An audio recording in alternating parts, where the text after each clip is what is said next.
Welcome, ladies and gentlemen, to another edition of USPBL Baseball. My name is Rich Borland, and in just a moment, I'll be joined by my color commentator for today's game, Mr. Drew Kell.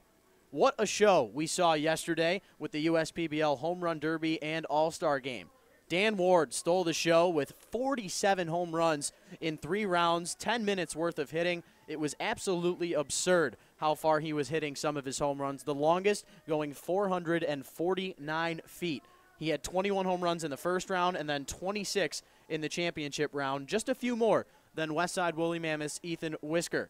As far as the All-Star Game is concerned, 4 singles in the second inning drove in 3 runs for the East, but that was all they would really need. An insurance home run from Jimmy Latona led off the third inning to give the East a 4-0 lead, and then Josh McAdams added a run on an RBI single in the 6th to give the East a 5-run lead. The story of the game, though, was the East pitching staff. Cody Brown started the game and went 2 innings strong. He allowed 2 hits, but no runs, and struck out 2 in the process. The dealing continued when Hopper's Logan Gillespie went an inning strong and didn't allow any runs, hits, or walks. Then 3 unicorns between Gio Abreu, Michael Shimanico, and Chris Dula each had an inning of work without allowing a hit or run. Looking on to the second half of the regular season, playoff race is as tight as it could be. Just think about how much more even we could be halfway through the season, Drew. The Westside Woolly Mammoths in first place with an 11-10 record. You got the Eastside Diamond Hoppers and Utica Unicorns even at 11-11, and then the Birmingham Bloomfield Beavers just a game behind them with a 10-11 record going into this second half. It's unbelievable how well the competition has fared against each other this year, and it's going to make an exciting end of the regular season and, of course, playoff race as we head into the middle of July here, just past this All-Star Game weekend. But as we look onto our pitching matchup tonight, we have a familiar face in Jake Angus for the Westside Woolly Mammoths, but a new face for the Utica Unicorns, Mr. Al Johnson. Johnson coming to us from Mitchell College in the the New England Collegiate Conference, where in his time there in 4 seasons, he went 25-9 in 49 games, 39 of them being starts. He had a 3.27 ERA and 248 innings pitched. Not only that, but he only allowed 234 hits in those innings, gave up 90 earned runs, but how about this, Drew? 95 walks to 202 strikeouts. And then on the other end for the Westside Woolly Mammoths, Jake Angus making his 4th start, 8th overall appearance on the year for Westside. He's got a 4.30 ERA with a 1-2 record. He's allowed 21 hits in 23 innings pitched, 11 earned runs, 16 walks, 15 strikeouts with a whip of 1.61. We're going to see a good matchup. Not sure what we'll see from Al Johnson as he's, of course, making his USPBL debut, but to dive in a little more to this action, we'll hand it over to our color commentator, Mr. Drew Kell. Yeah, we'll start things off with the pitching matchup and the newcomer, Al Johnson. Al Johnson does throw a fastball that reaches anywhere from 90 to 92. He has a curveball, changeup, and slider to go with that fastball. And he likes to go to the curveball to get his outs, his out pitch, strikeout pitch. Likes to go to the curveball. And he's not the biggest guy. We talked to him a couple minutes ago down in the field. Not too big, not too tall, but he does it. You mentioned it, that strikeout to walk ratio is elite, and it looks like he's going to be a good addition to this league. And then on the other side, Angus, as you said, 4th start, 8th appearance. He has a fastball, a 4-seam fastball, 2-seam fastball, and a changeup and a curve. And he attacks righties and lefties much differently. He likes to throw that changeup in to righties, whereas he doesn't even use that pitch to lefties, which is fairly common. He likes to go with the fastball and curveball, a heavy dose of curveballs to the lefties.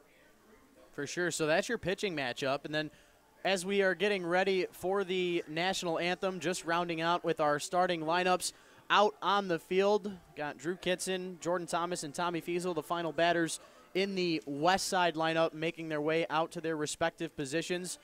And we are just about ready to get underway here on this Sunday Fun Day. Princesses and Pirates in attendance for all the kids in Utica, Michigan here at Jimmy John's Field. Had a great showing last night between the All-Stars, and we'll see a few more of them in action here today. But Jake Angus making his way out to the pitcher's mound. So with that, we will have our starting national anthem, and when we come back, first pitch here from Jimmy John's Field on this Sunday Fun Day here at the ballpark.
Alrighty, and welcome back, ladies and gentlemen. Rich Borland and Drew Kell on the call here with you. The Westside Woolly Mammoths and Utica Unicorns getting ready to get underway, and right as Jake Angus is getting ready to warm up, Drew, let's hit him with the lineup.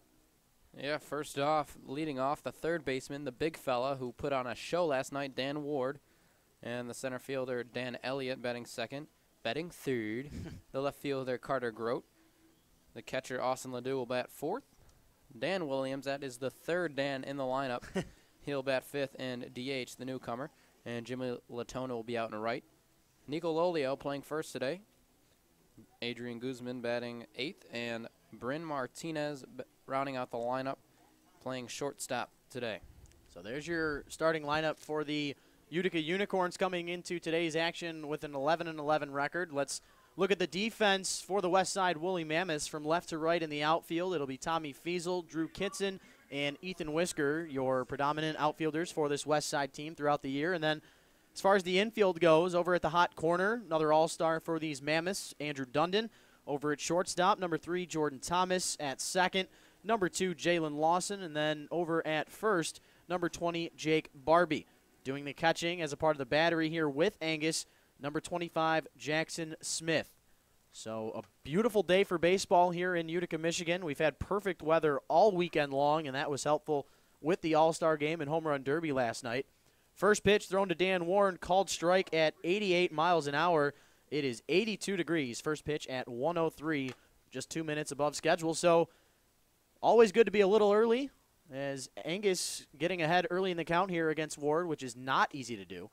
89-mile-an-hour fastball missing up and in, leaves the count at 1-1. Dan Ward, like we mentioned in the pregame show, 47 home runs in that derby yesterday in the 3 rounds combined, winning it over the Mammoths' Ethan Whisker. Ward tied for second in the USPBL with 26 hits coming into play today. Good enough for second behind his 3-hole hitter, Carter Grote, who doesn't have a lot of size and stature to him, but clearly the stats are there. Yeah, talking about Ward, whenever a guy puts on a show in a home run derby, the talk is always, is it going to ruin their swing? Is it going to affect the stats going in the second half of the season? I don't think it's going to affect Dan Ward. This guy has just hit all year, and I don't think that's going to change. You see that breaking ball there thrown to the right-hander. We were talking about how Angus was going to attack the righties with changeups a lot, but going against the grain here, Ward chases after the 1-2 pitch, and the breaking ball retires him. So nice job there from Angus to attack Ward. Now Dan Elliott standing in. Elliott with 27 at-bats coming into today's action, 5 hits, 1 of them for a home run. Also has 2 RBIs coming into play today. First pitch swinging is Elliott, the man out of Willoughby, Ohio. Hits one high right up the middle. Over there, the shortstop, Jordan Thomas, underneath it and makes the catch quickly for out number 2. 2 up and 2 down, but I just mentioned how Carter Grote, the league leader with 27 hits, not enough that we can say about this young man. Now, Carter Grote coming to us from South Park, PA, and, you know, this guy, like I mentioned, not big in terms of stature and size, standing at just 5'10", 180 pounds, but the league leader with 27 hits, the league leader with 94 plate appearances, third in the league with runs, and he's tied for second with 7 doubles. There's not enough that you can say about this young man. And not only that, those are great numbers, but this guy busted out of the box every time, whether it's a ground ball to short or a bloop single. He's sprinting out of the box, and I love seeing that at the professional level where a lot of guys think they can jog down to first. We don't see that with Carter Grote. And, you know, at this independent level, still these gentlemen trying to get to the next level, and scouts, of course, in attendance pretty much every game here at Jimmy John's Field. The 0-2 pitch, there's that changeup in there at 88 miles an hour. Grote getting just enough of it. But, yeah, Grote, a guy of many traits, you know, doesn't have the size that you would like at the professional level, but we've seen guys like Jose Altuve, Dustin Pedroia, to name a few, that have been able to excel at the plate. But not only is he good at the plate, he's done well in left field all season long. Made the top 10 plays on SportsCenter first couple of weekends in. But he won't be doing anything here in his first at-bat of the afternoon. Looks at called strike 3 on the inside part of the plate. Good start for Angus and the Mammoths. A 1-2-3 inning. We head to the home half of the first. We're scoreless. You're watching the USPBL YouTube channel.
Welcome back, ladies and gentlemen. Rich Borland, Drew Kell here with you. Westside Woolly Mammoths with a perfect 1-2-3 inning, courtesy of Jake Angus. Gets 2 strikeouts and a pop-out. No hard hit balls whatsoever. So a good start there for the Mammoths, who are trying to move 2 games above 500. Unicorns trying to reach above that part of the order. But Mammoths will bring up Jackson Smith, Ethan Whisker, and Jake Barbie to start off this home half of the first inning. The starter for these Utica Unicorns in his USPBL debut, Mr. Al Jordan Johnson, coming to us from Mitchell College, the right-hander out of the New England Collegiate Conference. If you didn't hear in the pregame show, as he throws called strike 1 here, evens his count up at 1-1 to Smith. Johnson with a 25-9 record through his 4 seasons at Mitchell College, had a 3.27 ERA in 49 games, 248 innings pitched as he throws another strike there called to Jackson Smith. He allowed 90 earned runs, had 95 walks allowed, but 202 strikeouts. A guy that's going to be able to get the job done out there on the mound without having to give up much contact. Smith, possibly his first victim, instead looks at the 92-mile-an-hour fastball up and away. So far, both of the fastballs have been at 92 miles per hour, so it looks like he does have some pretty solid velocity on that fastball, and changeup, he threw one and it looked good earlier. You saw that changeup right there in at 78 miles an hour. Probably just left a little bit too far over the heart of the plate. And Jackson Smith, the catcher, having a good eye up there at the plate, takes full advantage of it. And the first base runner of the day is aboard for the Westside Woolly Mammoths, and Ethan Whisker coming up to the plate. And I think Al took a little bit off of that, at least more than usual, because that first changeup he threw was at 83 miles per hour, and it looked like it was the right arm speed. Didn't change his arm speed. That last one was 78, and it looked like he slowed up his arm speed a little bit, and hitters at this level can pick that stuff up.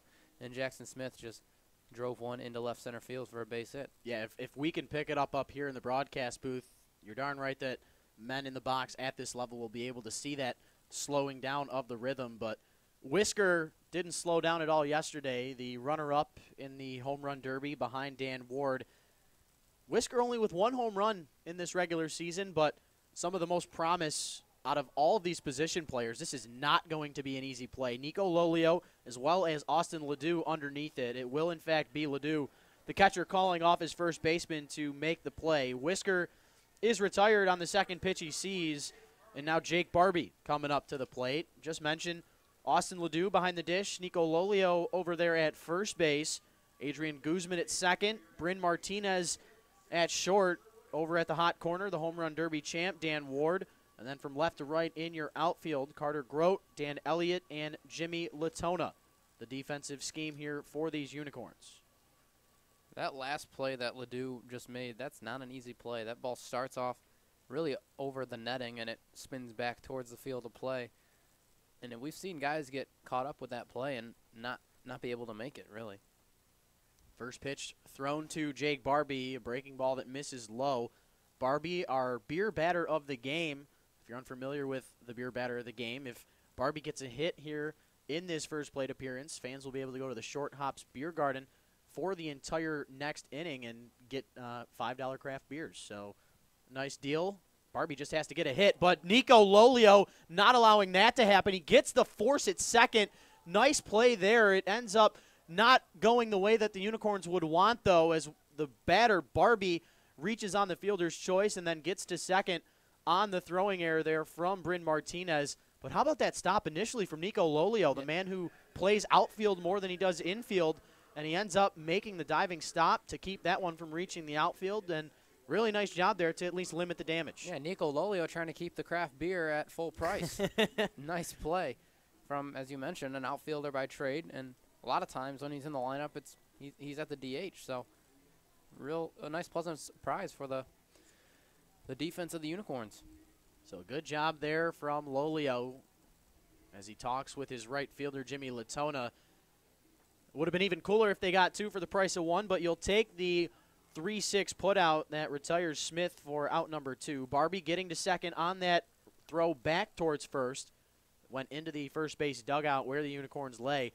And Barbie now in scoring position. And what a better man to have up at the plate than Tyler Pagano. Very hot as of late. He's your 1-800-Hanson's player of the game. That, of course, a lucky fan. If Pagano gets a base knock in this game, will get a gift certificate. Pagano down in the count 0-1 to start. He's second with 88 at-bats coming into play today. Gets above that pitch and fouls it off. Just foul of the catcher's box here behind home plate, but staying alive as it goes foul. Down in the count, he is 0-2. First in runs is Pagano. You know, you don't necessarily think a man of that stature. You would think runs. You think of a leadoff type hitter with plenty of speed, like guys like Carter Grote or Jackson Smith, but Pagano in the cleanup spot. He's been driven in the most here this year with the 16 runs scored. Meanwhile, Johnson with the breaking ball. Pagano can't do anything with it. The breaking ball called strike 3. First strikeout there for Al Johnson. Ends this first inning. And we're scoreless as we head to the second. You're watching the USPBL YouTube channel.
Welcome back. Rich Borland, Drew Kell here with you. Jake Angus back out for his second inning of work.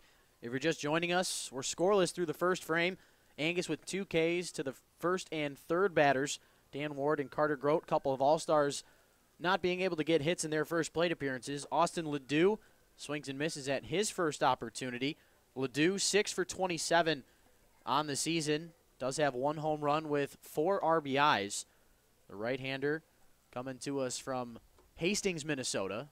Quickly swinging after the second pitch he sees, and just like that, Angus working quick here against these hitters. A recipe for success, being able to mix in some of your off-speed pitches early on in this game. And right now, Ledoux's swing has a lot of moving parts, and it's a very long swing, which makes things pretty difficult when you're trying to get in a rhythm. Angus in a great rhythm here. This ball looks like it will stay in the park. The question is, can Barbie catch it? The first baseman slash catcher, an easy feat right there for him. He gets into foul territory and makes the catch with ease. And now Dan Williams, the newcomer, coming up, making his USPBL debut. Mr. Dan Williams, the designated hitter. Big fella is Dan Williams. Yeah, Dan Williams, a very big gentleman. Dan Williams in the DH role today, but listed as a first baseman on the roster sheet. He's 6'2", 260 pounds. He actually comes to us from the University of Texas Tyler, where Cody Brown actually had played his college ball as well. Got to imagine that is the connection. Williams on the second pitch of the at-bat goes after one, tries to take it the other way, but hits a hard ground ball over to Jordan Thomas at the shortstop position. and he makes the play with ease. Quickly 2 up and 2 down. And I'll tell you what, Drew, we've seen 2 strikeouts already from Angus, 2 pop-outs, and then that ground out right there. The contact that is being made is not very good, and that's exactly what you want to do if you're Angus up there. Yeah, we've seen some weak pop-ups. We've seen guys roll over the balls we just saw there, and so far it's early, but from what we've seen so far, it looks like he has pretty good stuff, but you want to be cautious because a lot of times we see guys get off to hot starts, and then as the later innings come, it gets more difficult, and guys get used to it and pick up on some things. So as Jimmy Latona comes up for the 3rd plate appearance of this inning, another 1-2-3 inning here for Angus. He gets Latona to pop out to Jalen Lawson at second base. Great start here for the Westside Woolly Mammoths. We'll head to the home half of the second. You're watching the USPBL YouTube channel.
And welcome back, ladies and gentlemen. Rich Borland, Drew Kell here with you. We will have the 5, 6, and 7 hitters due up for these Mammoths to begin this home half of the second inning. Jalen Lawson, Andrew Dundon, and Drew Kitson. Dundon, the only all-star between the 3 batters coming up. Lawson, though, 4 home runs on the season, tied for the league lead. I was shocked to not see him in that home run derby, but in the end, Ethan Whisker, with the only 1 home run coming into the all-star break, ended up putting on quite the show for the Mammoths. So I guess the right decision in the end was made, even though he's only got the 1 regular season home run. Lawson, though, works the 1-0 count to start, sees a breaking ball that misses high, and Al Johnson, in his USPBL debut, faced 4 batters in the first, allowed a single to start, but then retired Whisker as well as Pagano, and Jackson was ended up out at second base with that force out when they tried to turn the double play on Barbie. Lawson's looked at 3 straight. None of them have hit the zone, and Al Johnson with a tougher start to this second compared to the first. And Lawson's my pick the stick today. Just keep that in mind.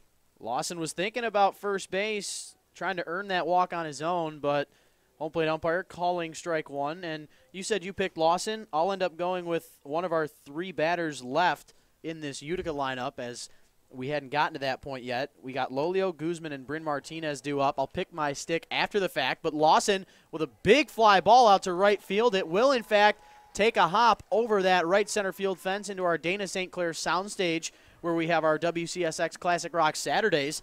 But Lawson, a great start to his night, or should I say his day, hits a ground rule double and gets the Mammoths going here. That's their 2nd hit of the day. Yeah, just a good piece of hitting. Took what he got and just drove it to right center field. Wasn't trying to put it on the Chevy Pavilion. He got a breaking ball and rode with it, and that's a good piece of hitting. So the baseball leaves the park just on 1 hop. No home run for Lawson, but he gets into scoring position. Mammoths with leadoff hits in the first and the second, but Al Jordan Johnson, the pitcher, did well in the first inning after allowing the leadoff hit, so we'll see if he can do the same thing here. Not an easy task, though, with Andrew Dundon stepping in. Dundon with, count it, 9 hits in his first 24 at-bats, Drew. That's good enough for a .375 average, and not only that, but 2 of his 9 hits have left the park with 7 RBIs to his total as well. Yeah, he's a very short, compact swing. He's quick to the ball, and he's a big guy, too, who can produce power out of that bat. So this guy looking like he could be out of here pretty quick. Yeah, Dundon in the All-Star game yesterday singled in his first plate appearance and then reached on a fielder's choice as well. Like to see that from the newcomer, but down in this count quickly, 1-2 with that foul ball. Johnson trying to limit the damage here with the runner in scoring position. Absolutely gorgeous day for baseball here at Jimmy John's Field, and chasing that 1-2 high heater at 93 miles an hour is Dundon. He goes down for the second strikeout of the day there for the right-hander Johnson. In the previous fastball, Dundon basically told Al that he was going to be chasing that high fastball, and Al came right back with a even higher fastball that touched 93, which we were not expecting. And great pitch, knowing what the batter was looking for. Your unconventional setup pitch there, as he brought it back just a little bit more on that last one. Drew Kitson, now the batter, one of 2 USPBL players to make the SportsCenter's top 10 plays. Kitson robbing a home run of former Utica Unicorn Spencer Ibarra that actually led off that game a few weeks ago, and that was quite a catch that we saw from this young man at the plate. Has had some time at third base, but predominantly out there manning center field. Looks at ball 1 to start this at-bat. Kitson with 13 hits and 69 at-bats coming into play today. The defense has been strong, but Kitson's offense, of course, you want to get those numbers up a little bit. He does have 2 home runs on the year, but with that below 200 average, you definitely want to see yourself get on base a little bit more than you haven't been as of late, as Johnson ready for the 1-1 call from his catcher, Mr. Austin Ledoux. Of course, having to mix up the signs with Lawson over there at second base. Lawson making his presence known out there, making some moves as Kitson looks at called strike 2, but on the season, Lawson with, count 'em, 3 stolen bases, so you know he's got the ability to take a bag, and one of his 3 stolen bases on the year actually was getting to third base. The 1-2 pitch, breaking ball in there at 77 miles an hour, just missing on the inside part. Good eye there from Kitson. Not sure how he laid off of that one. Yeah, it was a very good pitch. Hit a spot. Unfortunately, wasn't able to get the call.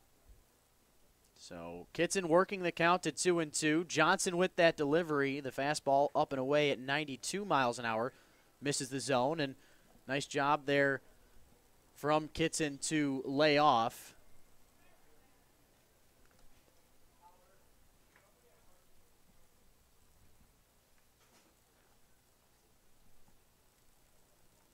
So the count has rung full. There is an open base at first for Kitson, but if you're Johnson, you want to retire the batter, of course, as Kitson keeps the at-bat alive, fouls it off into the netting here behind home plate. 320 down right, 315 down left, 395 to center. We saw a lot of baseballs leave the park yesterday, but, of course, the game before the All-Star game on Friday, we didn't see any home runs between the 2 teams, the Westside Woolly Mammoths and Eastside Diamond Hoppers. There were 16 home runs hit in the combined 4 games last weekend. Keep an eye out there in the party patio area, so that one makes it to the seats out there. Thankfully, those umbrellas covering the fans. But Kitson, a good at-bat here, battling against Al Jordan Johnson, who currently sitting at 28 pitches, 17 of them for strikes, so a good ratio. But you want to battle here against Kitson in his first plate appearance. You got Jordan Thomas on deck. Whole different scenario if you get Thomas up to the plate with 2 men on and nobody out compared to 1 man on and 2 outs.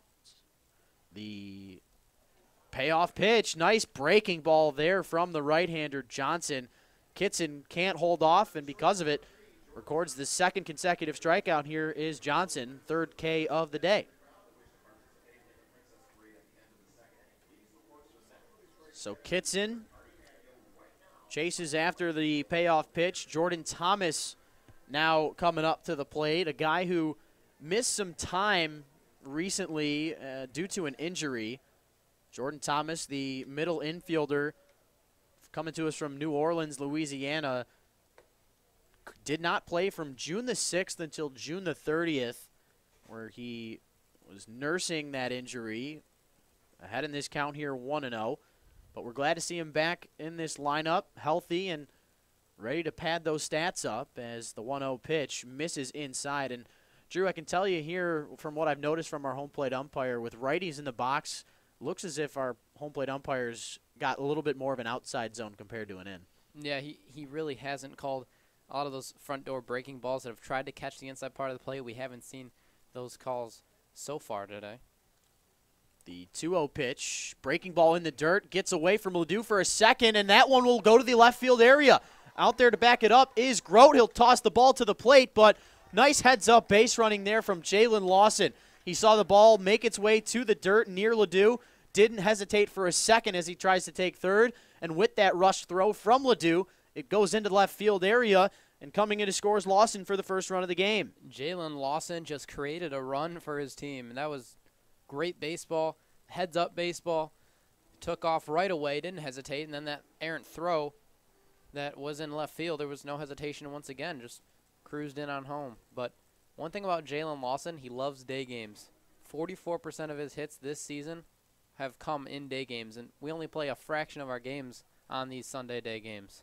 Love the research right there, Drew. Meanwhile, Thomas, who worked the count 3-0, looks at strike one. Johnson versus Thomas.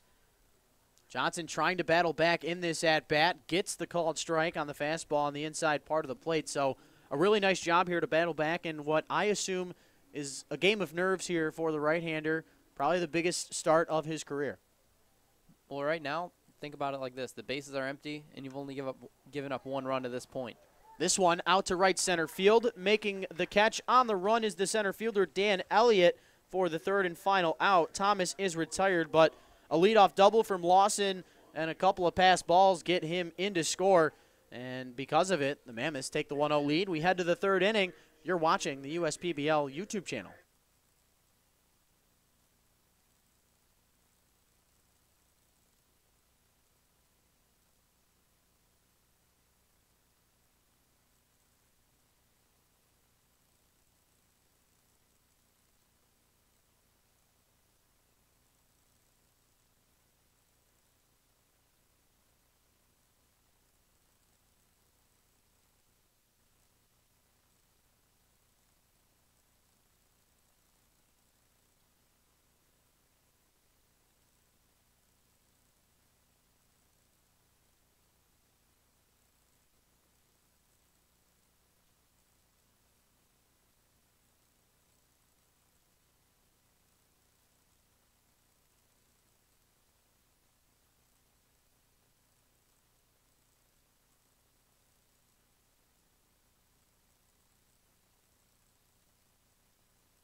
Welcome back, ladies and gentlemen. Rich Borland, Drew Kell here with you. Luke Hammond, our scoreboard operator.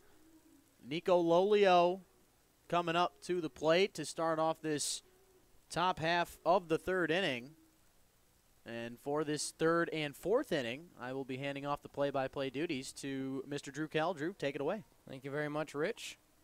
Excited to be back on the play-by-play chair. It's a fun chair to be in. That's yeah. Well, Jake Angus goes back to work. It looks like there's a bit of a delay out in right field, getting some families off the field. They've been on for 5 minutes or so. It is our Sunday Fun Day, which is like we do every Sunday here at Jimmy John's Field. Perfect day for kids and families to come out to the ballpark. And our princess is in attendance today. I saw Cinderella, look to see Snow White, a couple of others to be named, but everybody making their way off the field as we speak. So baseball will get ready to get back in action. Yeah, just a great family atmosphere that this ballpark provides, but there's baseball to be played as Nico Lolio will lead things off in the third for the Unicorns. First pitch bounces in. Nico ahead, 1-0. Yeah, Lolio, a home run derby contestant yesterday, ended up having 4 home runs, but was eliminated in the first round. Angus, the 1-0. Breaking ball, and I think it did hit Lolio. In fact, it did, and he heads down to first base. Leadoff man is aboard as that breaking ball just got away from Angus and clipped Nico Lolio on the back. First mistake we've seen all afternoon from Angus. He had came into this third inning with 15 pitches. Count them 13 for strikes. So 2 balls thrown here to Lolio, one of them getting him on the numbers, and he reaches base safely for the first time today, and that is the first base runner we have seen for these Unicorns. Yeah, as you mentioned, the first mistake. Really, besides that, he's been on top of his game. First pitch to the All-Star Guzman. That one misses as well. So we've seen a bit of a different story in the third inning control-wise, but I'm confident that Angus can get that back. The 1-0 just missed. 2-0 now the count. Yeah, Guzman, like you mentioned, the All-Star, predominantly out there for his glove. He's 11 of 58 coming into play today. Does have a home run and 4 RBIs, but boy, can he pick it out there with the best of them. The 2-0, it's fouled back to the screen. Yeah, and you mentioned a lot of these guys don't have the best averages.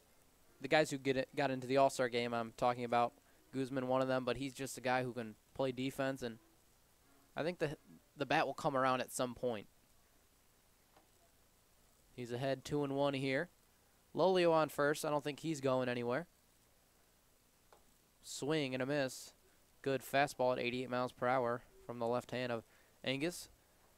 Yeah, evens the count up. Yeah, Lolio over there on first base. Does not have any stolen bases in his entire USPBL career. He played in 48 games in 2017, 15 games so far here in 2018. Power, more of his prowess instead of the speed on the base pass. The 2-2 swung on and missed again. Another fastball that was low and in, but Guzman had an offer at it and swung right through it, 1 away here in the third inning. Yeah, good pitch there from the left-hander Angus, and it sounded as if it had ricocheted a little bit off of that bat of Guzman, but a good job from Jackson Smith, the catcher, to squeeze onto that baseball, and we'll see what Bryn Martinez can do in his first plate appearance today.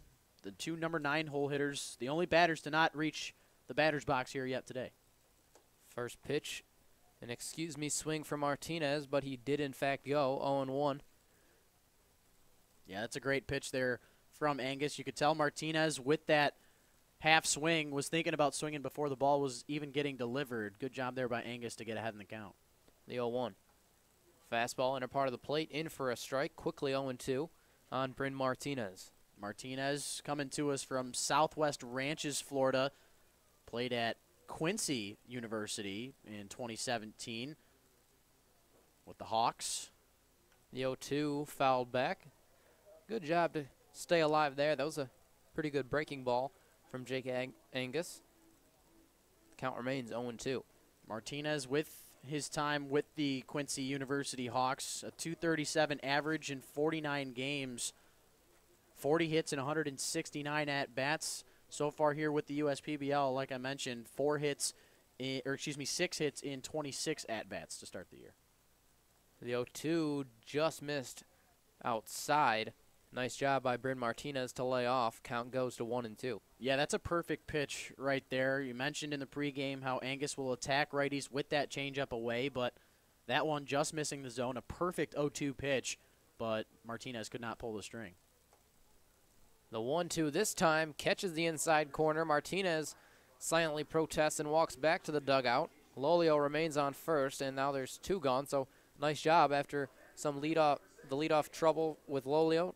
2 strikeouts, and Jake Angus bouncing back nicely. Already 4 strikeouts on the afternoon for Angus, and striking out Dan Ward and Carter Grote in the first inning. That's a feat in its own, but 2 more here after the leadoff hit by pitch. Good job by Angus to get back in his groove. And he'll have to attack Dan Ward again. Let's see if he can do it twice. First pitch misses way high, and it's going to be tough to strike out Dan Ward twice, but if anyone has it in them, it's Jake Angus. He looks like he has his good stuff today, but Ward, coming off that show last night, definitely has some power left in the bat. That one driven to left field. It's going to be played on a hop in left field by Tommy Fiesel, and 2 aboard, 2 outs, and that'll bring up Dan Elliott, the second out of 3 Dans in this Unicorns lineup. And I'll tell you what, touching back on Dan Ward, not only was he the home run derby winner, hitting 47 home runs in the 3 rounds, but also had 2 singles, both pretty much just like the one we saw right there, shots to left field, where he was 2 for 4 in the game last night, and now tied for first in the USPBL with 27 hits with the man who's now looming on deck in Carter Grote. Yeah, both of those guys, I'm sure, are aware of that and are making a competition out of it. Both guys who have really separated themselves from the pack in this league. And it's funny because they're 2 totally opposite human beings, both with their size, but not only that, but their demeanor and personalities. As that ball gets lofted out of fair territory, Dundon can't make the catch, but Ward, a tall giant out there. Grote, of course, one of the shorter men in this league, but the thing that they do have in common is they hit the ball hard, they hit it often, and they get on base more than anybody in this league. And it doesn't matter how tall you are, if you can do those things that you just mentioned, they'll find a spot for you in the lineup somewhere. Really excited to see where those 2 end up. Hopefully we'll see those names with an affiliated team at some point or another. Looks like Elliott, though, on that 0-1 foul ball, had to go get a new piece of lumber as he heads back towards the batter's box from the left side. And that last base hit from Dan Ward was an absolute bullet. As you mentioned, the infielders didn't have a chance to move, and before you knew it, it was a quick 1 hop to left field. That, even when he doesn't hit a bomb, it's still impressive to watch. The 0-2 here is swung on and missed. They're going to throw it on to first to complete the strikeout. Elliott is out, and so are the Unicorns. They threaten but do not score. We'll be back with more. You're watching the USPBL YouTube channel.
Welcome back to the bottom of the third inning here in Utica. The Mammoths will get their cuts, and Tommy Fiesel will lead things off. 9-1-2. Fiesel trying to get his numbers up. He's the league leader with strikeouts coming into play today, but got a lot of speed. Part of the reason he's in that 9-hole, sort of that double leadoff type hitter. And if he can get on base with Smith, Whisker, Barbie, and Pagano behind him, trouble brewing. Better believe it. Al Johnson comes in with a fastball on the inner part of the plate for a strike. Johnson with 35 pitches through the first 2 frames, 3 strikeouts and no walks. Good start here for the man in his USPBL debut. Breaking ball missed a low. 1-1 the count. But yeah, he did give up that 1 run, but he did bounce back and got out of the inning with no further damage. Now we'll see if he can get through 3 or 4 more innings and put his ball club in a chance where they can possibly get a win. Yeah, I mentioned how the Unicorns sitting at 11-11, the Mammoths at 11-10. This league is as even as it could get as we head into this second half. The 2-1. That one misses outside. 3-1 on Tommy Fiesel. Fiesel yet to hit a home run this season. Does have 5 RBIs. Fiesel, former football player with Northwestern University, so you can tell, smart young man that we have here. Yeah, even if baseball doesn't work out, he'll find a job somewhere. As Fiesel was 3 steps down the line to first base before it was a called strike. Count is now full, and Fiesel can't believe it. Yeah, it looked to be the slider out of the hand of Johnson. Mentioned how his out pitch is that curveball, but that slider working well also. A couple of breaking pitches that you can tell Johnson comfortable throwing at any count. 3-2 on the way. That time, Fiesel can make the full trip down to first base. He is aboard with nobody out. First walk allowed here from Johnson, but the last time he's allowed the leadoff batter on in every single one of his innings, but has been able to get 3 outs in a row through the first 2 frames. Let's see if he can do it for the 3rd straight time. Leadoff man Jackson Smith with that big cheesy smile out in the scoreboard in left center field. Runner on the move. Throw to second is not in time, and it hit Fiesel in the arm, and he is in some pain. It may have been that wrist, and he is down. I mean, that was a perfect throw from Austin Ledoux. The only thing unfortunate for Fiesel is I mentioned how speed his biggest factor of his game. He was just in the wrong place at the wrong time. Slid right into the bag, and that ball thrown perfectly on where the tag needed to be applied.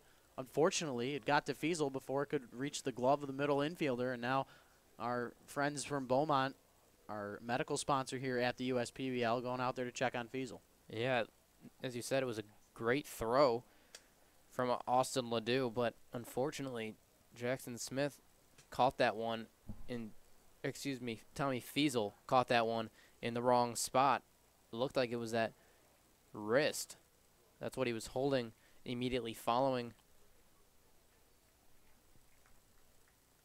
And getting to walk under his own power, which is a good sign.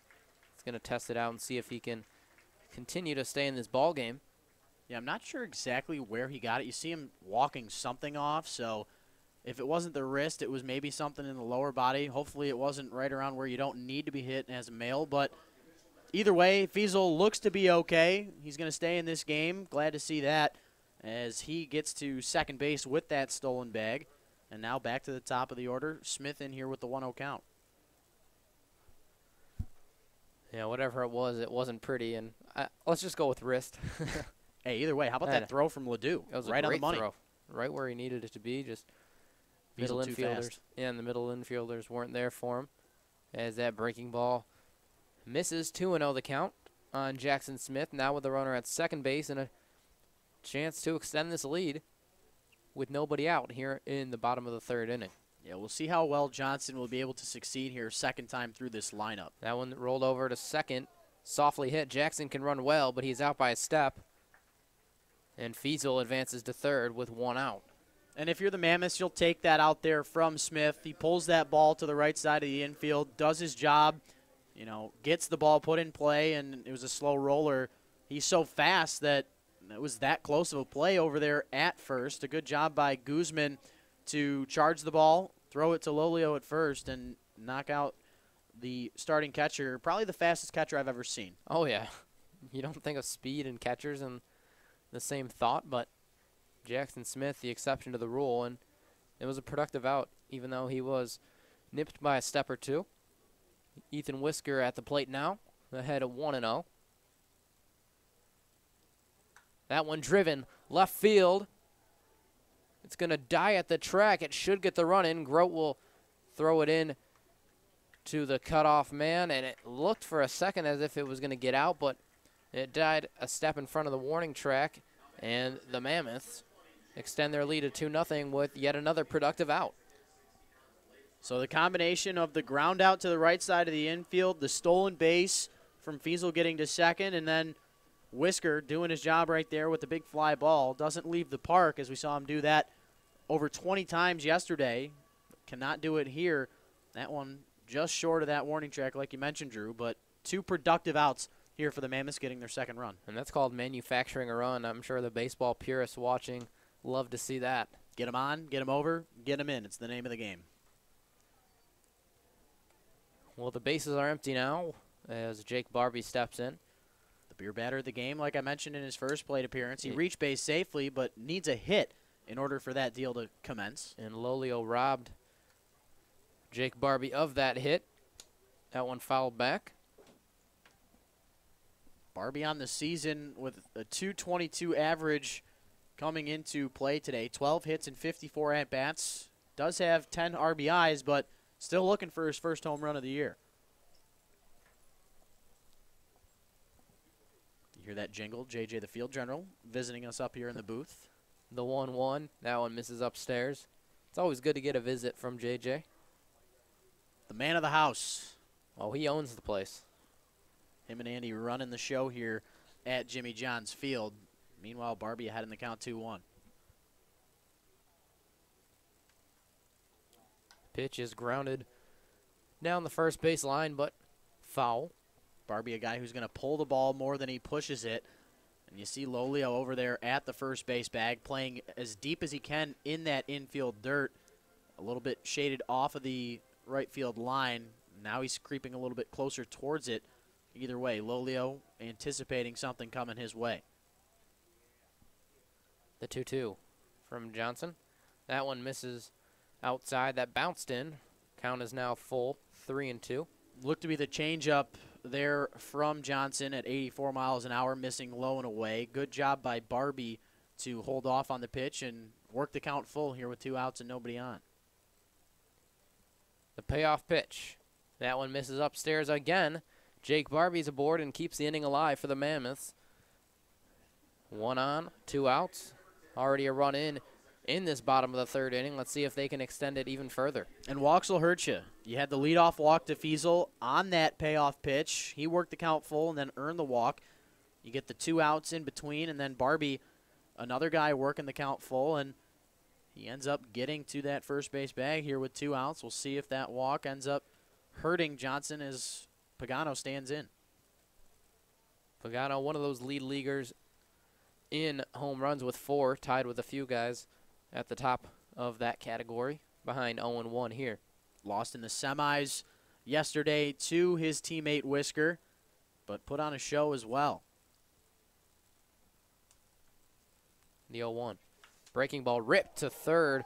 It ate up Dan Ward, and it'll trickle into left field for a base hit. And the Mammoths keep it going here in the third, and another man in scoring position. 2 men on, 2 outs. A little 2-out rally brewing here for the Mammoths in the third. And you love to see that battle back there from Pagano. He struck out looking on 3 straight pitches in the first inning to end it, but I saw on Friday night when the Mammoths were playing against the Diamond Hoppers, I was out near the front gates when we were doing the interviews at our interview desk, and Pagano's grandparents are actually in town for All-Star Weekend, seeing their grandson play in the All-Star game last night in the Home Run Derby, of course. But you love to see him get a base knock here, making up for that strikeout. And family traveled a long way to see him. He's done well here this weekend, also in that Home Run Derby and All-Star game. Did not have a hit in the All-Star game last night, but got to give credit there, being the All-Star just in general. Yeah, definitely an accomplishment, and also a big deal that he was able to participate in the home run derby and then knock a solid single to left here. So good weekend for the Pagano family. Lawson, my pick. The stick is down 0-1. That one looked good up here, but it missed. 1-1 the count. It was that breaking ball that you mentioned. Those front door breaking balls not getting a lot of calls. We see a couple inches given on the outer part of the plate, but not as much given on the inner part. Count 1-1 to Lawson. There's another breaking ball, and yet again, it's one of those pitches that looked good, but didn't get the call. Lawson ahead 2-1. Yeah, too late of the action or the breaking action there for Johnson. The pitch looked good, just unfortunate for him. It didn't break early enough. Johnson looking to get out of this third inning.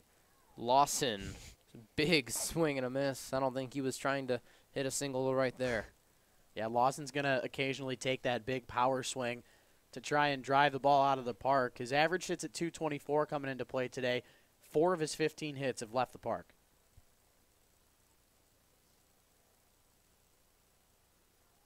Count even at 2-2. The pitch, right field. It's going to get down a base hit. Could be a play at the plate. The throw out there is up the line, not in time. Jalen Lawson, an RBI single. And his big day continues, and the streak of great days at the plate on day games continues as the lead now 3-0. Jalen Lawson continues to stay hot on these hot days. It's a wild thing that you picked up on in that last at-bat there, Drew. You have it written down. What was his stats on day games? Well, with coming into today? With his first hit today, that made 7 of his 16 hits from day games, and now we'll make that 8 of 17. Unbelievable. Sorry, that'd be 8 of 17. There you go. Broadcasters love the math. Yeah, not a big math guy. Trying to stay as far away as I can, but you can't avoid it sometimes. So I'll get that percentage for you. 47. Thank you, Rich.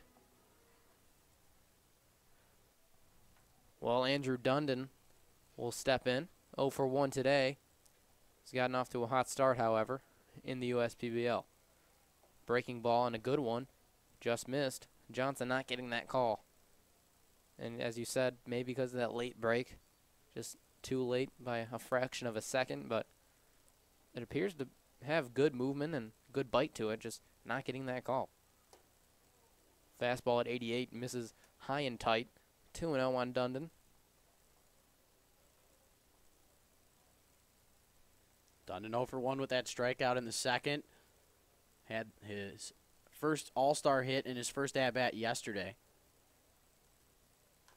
That one tapped down the third baseline, foul.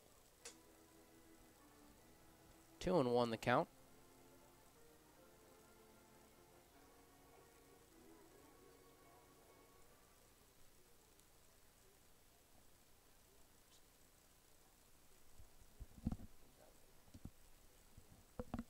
The 2-1.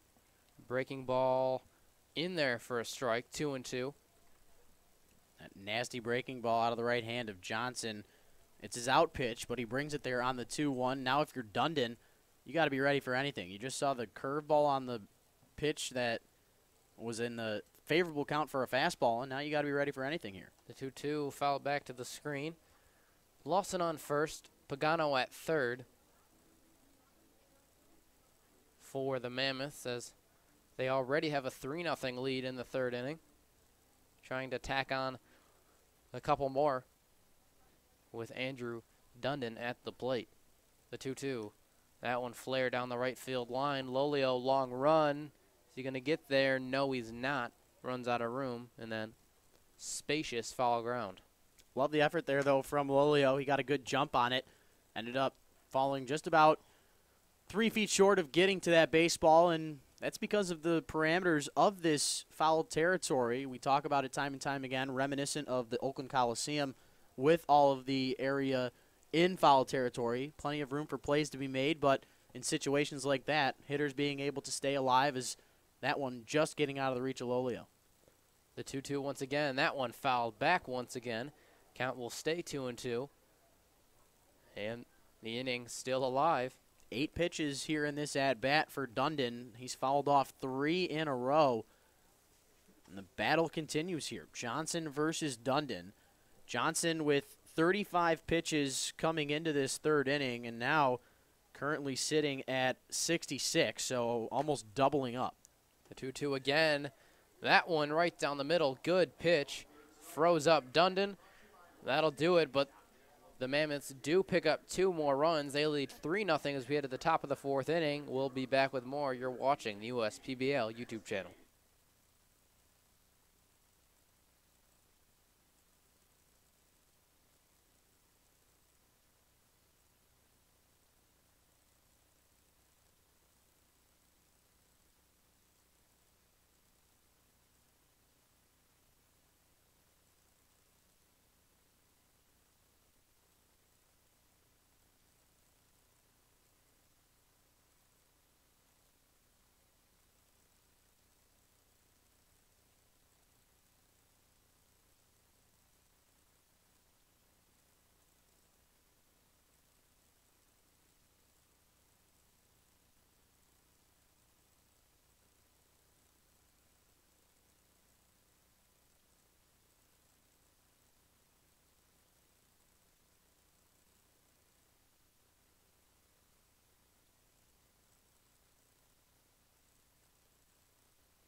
Jake Angus back to work, and he'll face the league leader in base knocks, Carter Grote, tied now with his teammate Dan Ward. Grote, one of those guys we talked about earlier, made the all-star team, short stature guy, but he's gotten the job done. He's got 2 home runs to his credit as well. 0 for 1 on the day, though, with that looking strikeout that Angus ended the first with. That one bounces in for a ball. And I'll tell you what, Drew, here's the inning where Angus will determine the fate, as you had 8 batters reach in the third, or in the home half of the third for the Mammoths. That was a long break in that dugout here on this hot day game. He's got to face off against the 3, 4, 5 hitters for the second time today. Difference will be made here in the decision of how long he goes, and not only that, but if he gets the win here today. And the 1-0, Grote looks at it, and it misses high at 2-0. And, yeah, he's gotten run support, 3 runs from his offense. There was that pretty big gap between half innings. Those things can add up to a more lackadaisical approach at the mound, and hopefully we don't see it here, because Angus has looked sharp up to this point, only allowing 1 hit. Grote working the 3-0 count. We'll see if he's given the green light here against Angus. And he looked like he wanted to offer at it, but thought better of it and watched it go by for a strike, 3-1. It's so hard to be patient in this game sometimes, but a good job there by Grote to at least lay off, and we'll see if he can work the walk now. A 3-1 on its way. That one misses high and away. Grote can jog down to first, and the speedy left fielder is aboard.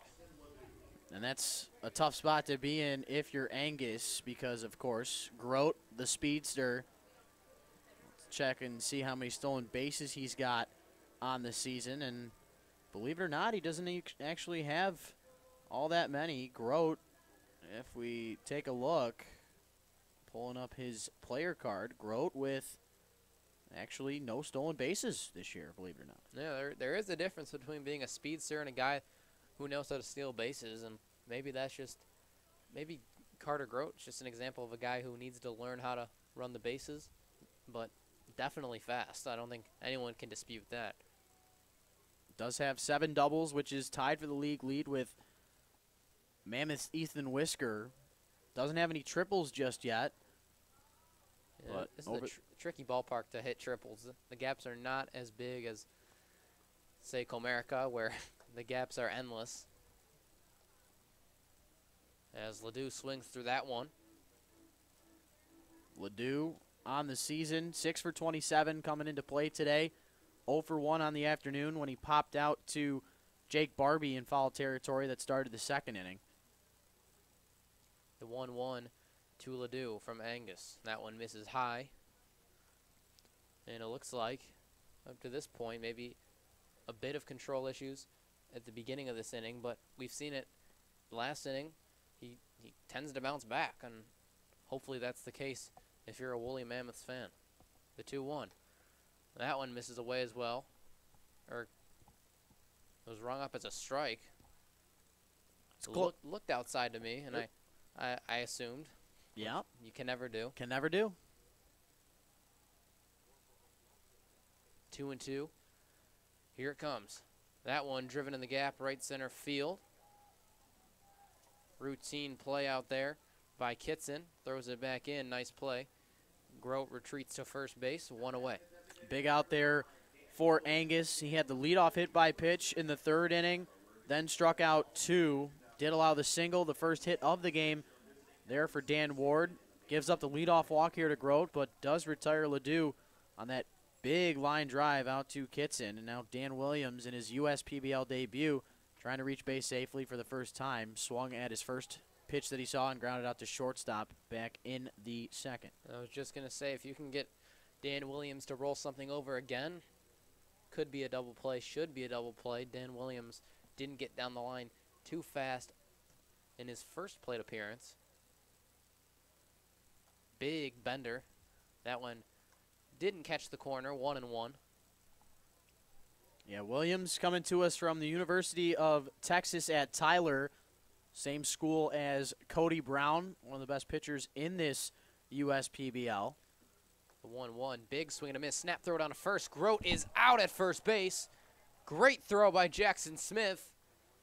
Caught Carter Grote sleeping at first base. What a bang-bang play, and how about that heads-up stuff there from Jackson Smith? You got a left-handed batter up at the plate. Smith just throws that baseball behind the batter, who took kind of an awkward swing, and Grote getting caught just in the nick of time. Nice tag there from Barbie at first as well to get the quick tag in. For a minute, it looked like Angus was in trouble. Now there's 2 outs, nobody on, and the count is even now after that fastball that missed outside. 2-2. Sometimes you're allowed to get out of a jam yourself and work your pitches, but Angus got to be thankful there from his battery mate, Mr. Smith, to help him out and get that base runner out. The 2-2. Tapped first base. Is it going to stay fair? It will. And the final out is recorded here in the top of the 4th inning. And Angus did get out of a little bit of a jam, but no runs to show for it, so we'll be back with more. You're watching the USPBL YouTube channel.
Bottom of the fourth we go. The Mammoths will take their cuts, and a new pitcher on the mound for the Unicorns. Rich, who do we got? So we got Kyle Allegas, the right-hander, but before we get to his stats, Jordan Johnson, the starter for the Utica Unicorns, goes 3 innings in his debut, allows 2 earned runs on 4 hits, 2 walks and 4 strikeouts to the 15 batters he faced. Not a bad line to start your professional career, but, of course, in line for the loss. That one driven out to right field. That'll go all the way to the track. Kitson gave a bid for a home run, but falls 8 feet short. 1 away. So Allegas out here in his 7th appearance with these Utica Unicorns. He does have 1 start under his belt where he ended up getting the victory, but 15 2/3 innings pitched, a 3-2 record.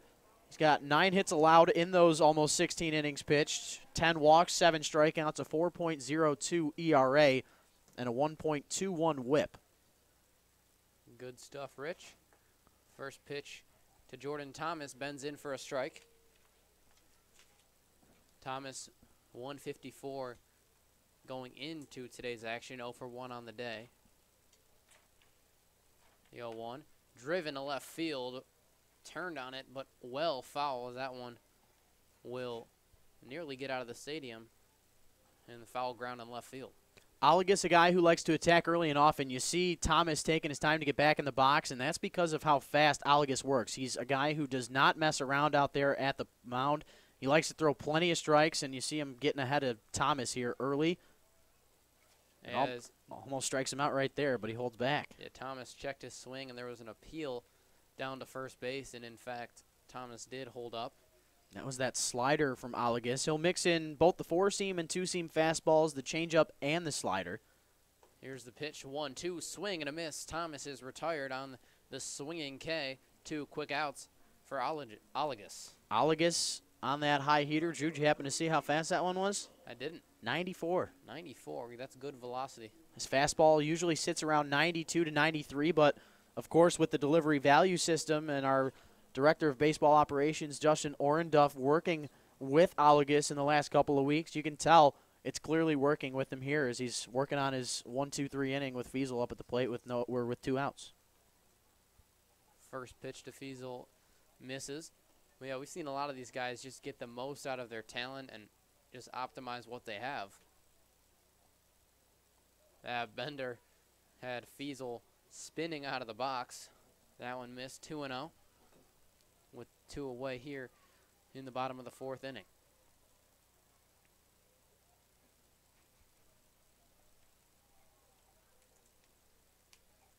Allegas ready for the 2-0. Fastball that misses low. That one was at 93, so he's sitting around 93, 94 today. And yeah, you said it. The DVS system has done wonders for this league. Allegas coming to us from Spalding University as he walks Fiesel on 4 straight. Tough spot to be in there, but how about the day for Fiesel? Down at the bottom of this order in that 9-hole position. He's reached base safely on 2 straight walks, but back to Allegas. Allegas coming from Louisville, Kentucky. Stats in his entire tenure at Spalding University. He appeared in 12 games, ended up that was actually Allegas with some offense as well. Played a little bit offensively, but Allegas, the native of Louisville, had 15 2/3 innings pitched with a 3-2 record and only allowed 9 hits in those almost 16 innings. Back to the top of the order, the catcher, Jackson Smith. Not something you hear top of the order and catcher in the same sentence, but Jackson Smith changing the game. 0-1 on Smith. Runner on the move. Fiesel gets a good jump. Throw is errant, and it is retrieved there at second base. Great jump, and there was really no chance to get Tommy Fiesel. Glad to see Fiesel not getting hit with that baseball on that stolen base, but I don't know what it is with Ledoux with Fiesel out there on the base pass. He makes a great throw the first time around, but Fiesel too good of a jump, and then that time the combination of the jump from Fiesel and then the errant throw from the catcher Ledoux gets Fiesel into scoring position easily here.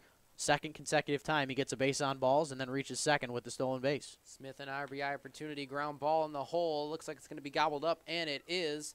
Guzman throws to first, and it's bobbled there. And safe is the call. Nico Lolio not happy.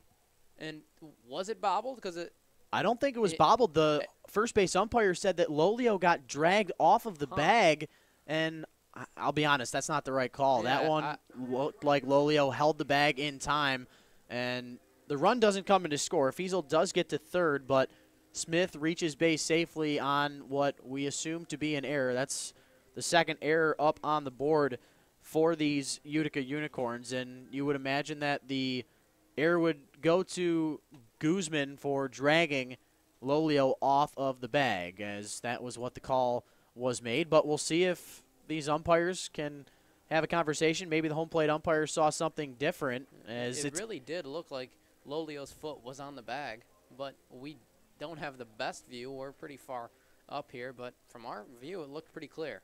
Maybe if there was a close play, and look at that, the call is overturned. The home plate umpire seeing something a little different, and now Shane McCaddy is going to go out there to talk with the home plate umpire. You don't see umpires go away from their partner's call. It's something that you rarely see in this great game of baseball, but clearly something has to be clear. Yeah, something with enough evidence there. We would have been able to check the replay yesterday with ESPN3 and Go Live Sportscast here, but no replays on the YouTube channel. But in the end, the replay not needed for the Westside Woolly Mammoths and the Utica Unicorns here today. Mammoths take the 3-0 lead into the fifth. You're watching the USPBL YouTube channel.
Welcome back, ladies and gentlemen. Rich Borland, Drew Kell here with you. Rich Borland back on the play-by-play duties for the 5th, 6th, 8th, and 9th innings as Latona stands in 0 for 1 on the afternoon. Popped out to Jordan Thomas in his first plate appearance. That ended the 2nd inning. Latona, a USPBL All-Star with these Unicorns as he looks at ball 1 to begin this at-bat. Latona had 2 at-bats in the All-Star game before he was replaced by Eastside Diamond Hoppers Sebastian Diaz.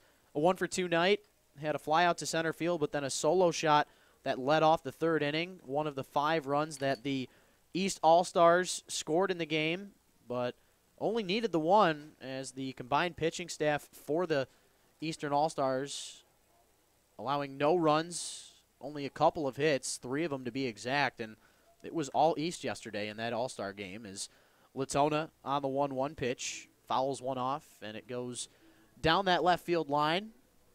Tommy Fiesel going to pick it up and get it out of play, so he doesn't have any other issues running into baseballs today if another ball goes that way. Last thing you want to see is Fiesel trip on a loose baseball, but time called here as Fiesel heads back into the field of play. Angus was ready to go to deliver the 1-2 pitch to Latona, but home plate umpire calling time, making sure Fiesel gets back into his respective position. Everybody, for the most part, in their normal spots, both Thomas and Lawson in that outfield grass, stepping into that infield dirt, but my goodness, just 70 miles an hour, but the break on that curveball, that's 12-6 stuff right there. Angus getting his 6th strikeout of the day, and that is the 3rd one via the look.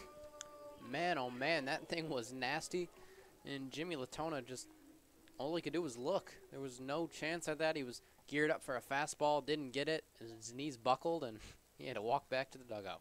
Tell you what, Angus with some really gnarly stuff here out of that left hand today. He has been the story thus far as he brings in another one, this time starting Lolio off in this at-bat. Gets in just enough of that outside corner. Now, if you're Lolio, you just saw the breaking ball that striked out Latona and then that first one to you. I'd be expecting a fastball here and try and take it for a ride. Fastball was there at 87 miles an hour, but just missing on that outside corner. Really good eye there from Lolio in a count that you would probably expect the aggressive hitter to take a hit at. Yeah, Lolio has scuffled in the early part of the season, but he's always capable of putting one in that right field lawn. Big cut there on the 88-mile-an-hour pitch, but it goes back off of that railing that protects these fans in the front row. Not a bad seat in the house here at Jimmy John's Field. If you haven't been, I suggest you should. If you'd like to order tickets, whether you're fans of the league, fans of the players, I know multiple family members that listen to our YouTube channels like to visit at least for a weekend to see some of these players. I mentioned Tyler Pagano's grandparents traveling all the way from North Carolina to see their grandson play. So they've been here all weekend long. Tickets you can order at 248-601-2400 is our ticket line. Lolio fouling off and staying alive here in this count. But Angus trying to work on his 7th strikeout of the day and his 3rd multi-strikeout inning. The lefty-lefty matchup. Advantage, Mr. Angus. That is strikeout number 7 on the day. Roll it around the infield as Adrian Guzman will come up to the plate, but how about this stuff we're seeing from Angus today, Drew? He's keeping all the Unicorns off balance. We've seen weak contact. We've seen 7 strikeouts, and Lolio was fooled on that one and really just swung right through it, and that's another good fastball. He's not overpowering these hitters. That's the thing. He's doing it with his control. He's hitting his spots, and he's making the pitches when he needs to. Guzman, another all-star with these Utica Unicorns, went 1 for 3 in his time yesterday. They had a single and a run scored back in the 2nd inning when the Eastern All-Stars had that 3-run frame, scoring more than half their runs in that sole frame yesterday. Guzman looking at the first pitch. Angus starting off another batter with a strike, and now on the 0-1 effort.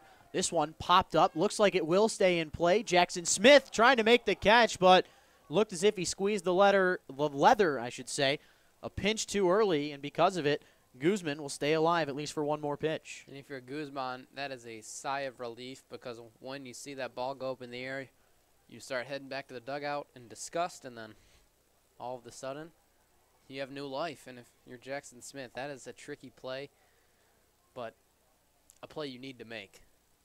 And it keeps the inning alive for the Unicorns. Angus with that bender that we have seen time and time again. Strikes out the side. 2 via the swing and the miss, 1 via the look, and all on the curveballs. Count them 8 Ks on the day for the left-hander. We head to the home half of the 5th. Mammoths out in front by 3. You're watching the USPBL YouTube channel.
To the home half of the fifth we go. Out there for his second inning of work, the right-hander out of Spalding University, Mr. Kyle Allegas, allowed one base runner on the base on balls. That was Fiesel in that home half of the fourth. And now Ethan Whisker, Jake Barbie, and Tyler Pagano, 3 all-stars for these Mammoths, due up here to start this fifth inning. Whisker having to escape out of the way of that one, almost taking it was the right fielder, but instead gets out of the way, looks at another pitch. This one a breaking ball out of the hand of Allegas, misses low and away. So a great hitter's count to start for Whisker. The 2-0 offer in the dirt, and you can tell Allegas struggling to start here with the command in his second inning of work. And Allegas on the year has multiple outings where he had gone multiple innings. He started off more as a reliever, did have one start to his credit, but a 4-pitch walk to Ethan Whisker. He reaches base safely for the first time today. Tough start for the Unicorns to start off this home half of the fifth.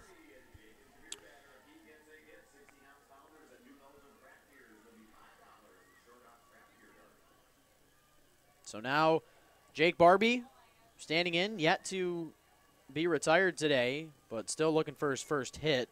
Sort of a weird scenario as he reached on a fielder's choice when Lolio tried to turn that double play with Bryn Martinez, and then came in to score the third run of the game for these Mammoths when he reached on a walk and was driven in by Lawson with that single. Whisker over there on the first base bag, looking for 2. Lolio trying to get the double play over to second, back to first, but too much speed down that line, and that's the second consecutive, or not second consecutive, but second time we've seen that happen here for Barbie, as Whisker is retired via the 3-6 putout, but the shortstop, once again, Martinez, he probably had the ball back to first base in time, but Lolio having a little issue there with Allegas. They weren't sure who was going to cover the bag, and the ball goes back into Lolio's glove, but he just was not at the bag in time. You wonder if they would have been able to turn it if he was, in fact, on that bag with the right foot. I think that throw was actually intended for Allegas, and it was actually a smart play that Lolio cut it off, because if he didn't, that would have headed into right field. Meanwhile, heading into left field down the line is Pagano's base knock. Looks like he's going to get a double, and everybody moving up 180 feet. Barbie over there to third, and now Pagano with his second consecutive hit. That young man has been swinging the bat very well as of late and gets the extra base hit. He's 2 for 3 on the day. And speaking of the hot hand, Jalen Lawson, your pick the stick contestant, standing in with a 2 for 2 day. A double, a run scored in the second, and a single and a RBI back in the third, trying to keep his day perfect as Allegas will face off against him for the first time. Lawson with a single and double already. Let's see if he can maybe find the gap and hit a triple, and then everyone will pay attention to that last at-bat. No doubt about that.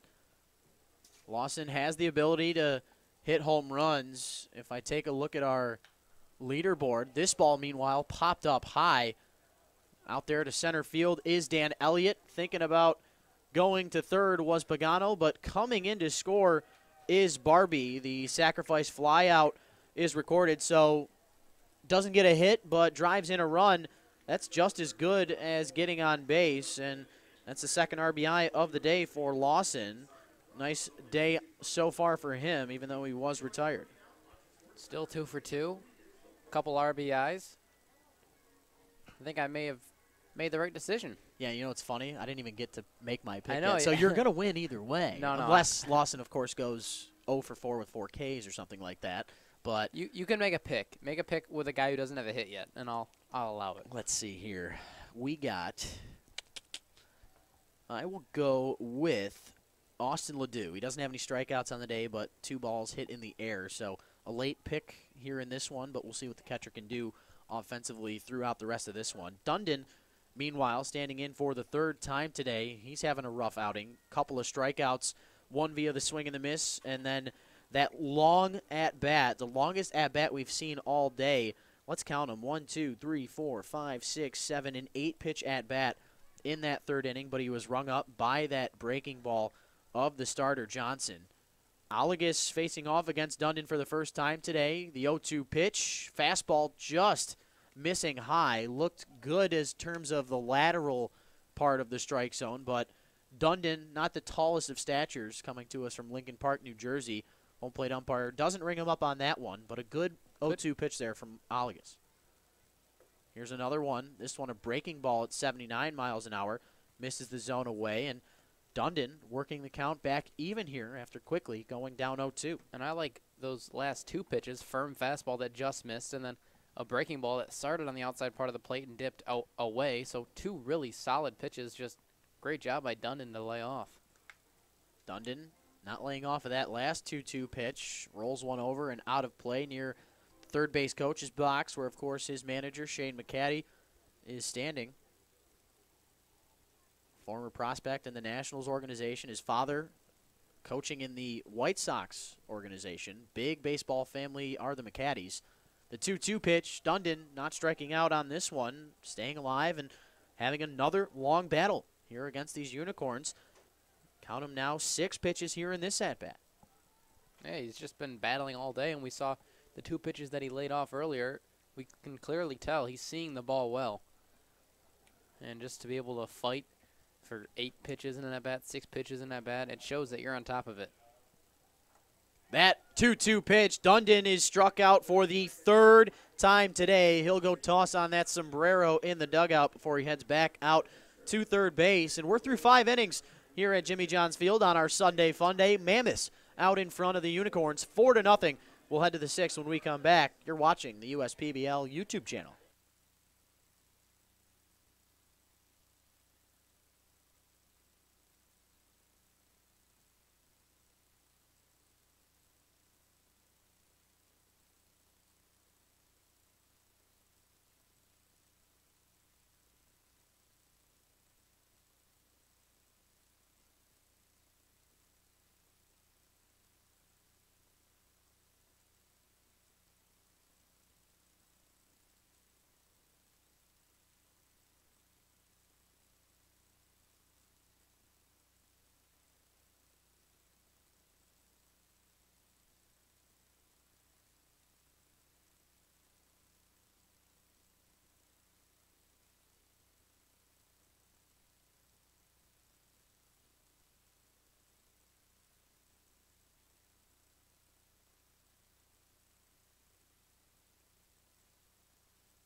Welcome back, ladies and gentlemen. Rich Borland and Drew Kell here with you.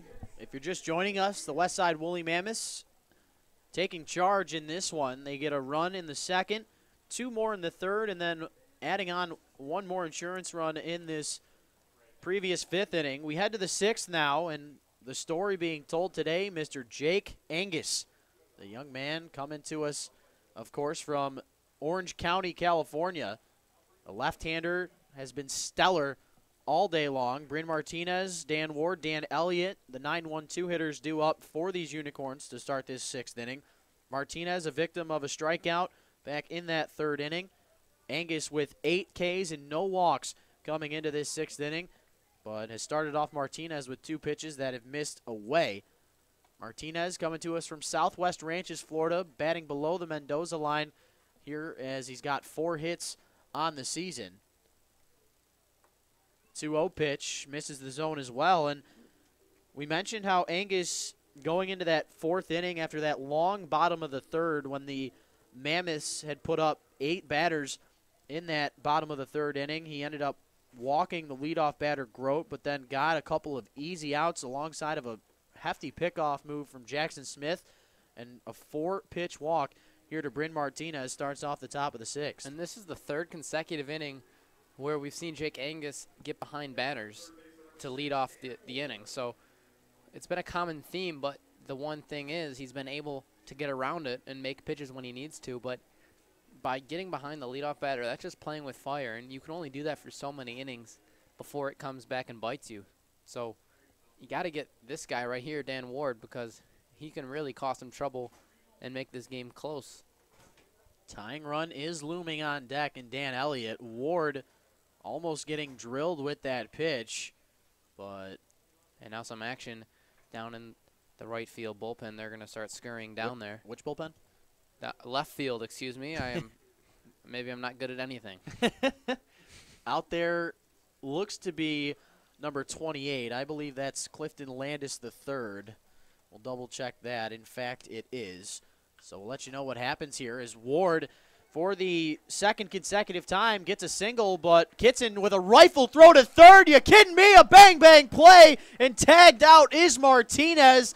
We have seen so many highlight reel type plays from Drew Kitson, but all arm on that one. Your 1-800-Hanson's get it done play of the game. Drew Kitson, are you kidding me? That was an absolute rifle to third base, and that was it was a frozen rope. A lot of times you see when it's a rifle, it's either a little bit offline or some guys don't have the best arm, but that was just a rifle, and it was right on the button. Great throw. Great stuff there from Drew Kitson. Maybe we'll see that play a little bit later on in tonight's SportsCenter top 10 plays. We've had 2 already this season. Kitson, of course, having the first one. Dan Elliott, meanwhile, standing in for the third time today. 0 for 2 day with the strikeout, drop third strike where he was tossed out at first, and then back in the first inning, popped out to Jordan Thomas. Over there on first is Ward. The 1-0 breaking ball thrown to Elliott, misses low and away. Good stop from Jackson Smith to not allow Ward to get anywhere. And it seems like whenever Jake Angus gets in a bit of trouble, his defense comes through big time, and no different here. This 2-0 pitch fouled off. It goes out of play, so Elliott working the count to 2-1. Dan Elliott, the first baseman on the roster, but he's playing in center today, a man of many traits, coming to us from Mercyhurst University in Willoughby Hill, Ohio. Fouls off another one, the count evening up at 2-2. Dan Ward, no stolen bases on the year, but when you hit as many home runs as he does, you, of course, don't need to take bags. Angus, the lefty, on the mound. Elliott, the lefty, at the plate. The lefty-lefty battle. Advantage Angus so far in this game, but Elliott looks at ball 3 and now has worked the count full.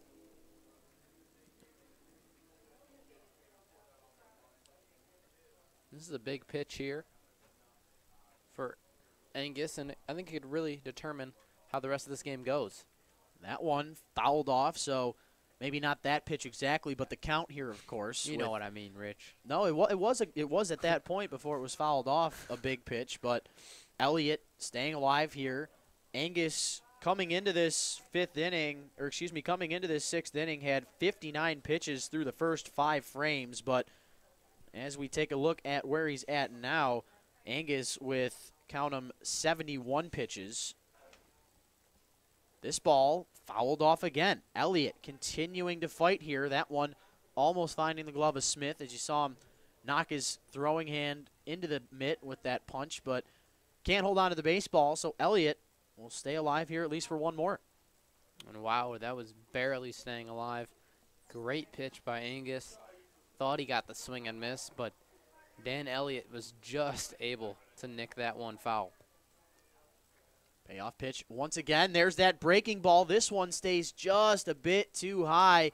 That looked like a couple different strikeouts that we've seen from Angus today, but home plate umpire can't pull the string on that one. And Dan Elliott with the 1, 2, 3, 4, 5, 6, 7, 8 pitch at bat ends up getting him on base safely with that walk. And now Shane McCaddy, the manager, coming out to talk with his starter. You hope he doesn't take him out yet.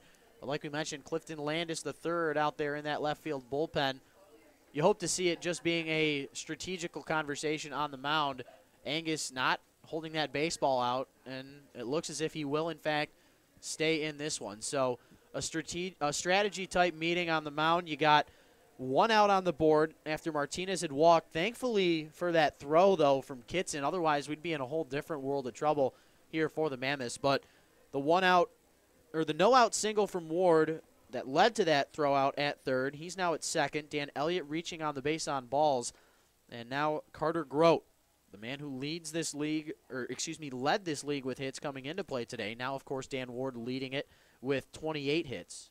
Yeah, this is not an easy situation for the Mammoths, no doubt about that. Grote on the fastball inside, called strike one, and that's where you want to live if you're Angus, the home plate umpire, giving more calls on the inner third of the plate compared to the outer third. I would keep tossing him in there. Angus with a long look toward at second, then comes home with it. This ball fought off into shallow right center field. Kitson underneath it to make the catch, and because of how shallow it was hit, Ward, not with the best of speed, has to stay at second base. Big out there from Angus. Angus just an out away from getting out of a situation which could have been a lot worse than it has been so far. You mentioned that throw to third base, and that's the play of the game. Oh yeah, for sure. That, especially if the Mammoths go unharmed here, that'll prove to be huge, because this would be an entirely different feel. Angus probably wouldn't be in the game right now, and not just from aspect of allowing base runners on, but the pitch count as well. But he would be at the same pitch count he's at now, but maybe with nobody out still with base runners on, as Ledoux stands in. But he still has this big out to get, no doubt about that. Big out to get. Ledoux batting just .211 on the year, but does have a home run, so you know that he has the ability to put it out of the park. And with the tying run on the on-deck circle, this still, of course, a very important at-bat here for Angus as he breaks that 12-6 pitch in. And Ledoux can't hold back, pulls the string, and is quickly down in this count here, 0-2. You've seen two different pitches from Angus. You've seen both the fastball and the breaking ball. You're not sure what you're going to expect here, but Drew, if you're standing in there at the plate, what are you thinking right now? I personally would waste a curveball. No need to attack with a fastball right now. However, if you do want to throw that fastball, make sure it's up in the zone and a place that's not in a good hitter zone. Angus with the 0-2. The fastball high, chasing after it is Ledoux. He goes down via the swing and miss for the first time today. But after a leadoff walk, a no-out single, and then a one-out walk, he retires. Grote and Ledoux back-to-back to end the threat. And the Mammoths remain out front 4-0 here as we head to the count it home half of the sixth. Mammoths coming up to the plate. You're watching the USPBL YouTube channel.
Welcome back, ladies and gentlemen. Rich Borland, Drew Kell here with you. The conclusion of this All-Star weekend on tap. Got Drew Kitson, Jordan Thomas, and Thomas Fiesel, the 7, 8, 9 hitters for these Westside Woolly Mammoths. Back out for his third inning of work, the right-hander out of Spalding University, Mr. Kyle Olagus. 28 pitches through the first 2 frames, 17 of them for strikes, 2 walks, and 2 strikeouts to his credit. Did allow the 1 run in that 5th inning on that sacrifice flyout RBI from Mr. Kell's pick-the-stick contestant Jalen Lawson. But Kitson down in this count to start 0-1. Fireballer Olagus with the fastball missing low and away at 91 miles an hour. Evens the count up at 1-1. Kitson on the day 0 for 2 with a strikeout and a flyout. Did make that heroic throw to third base, which changed the complexion of this game for sure.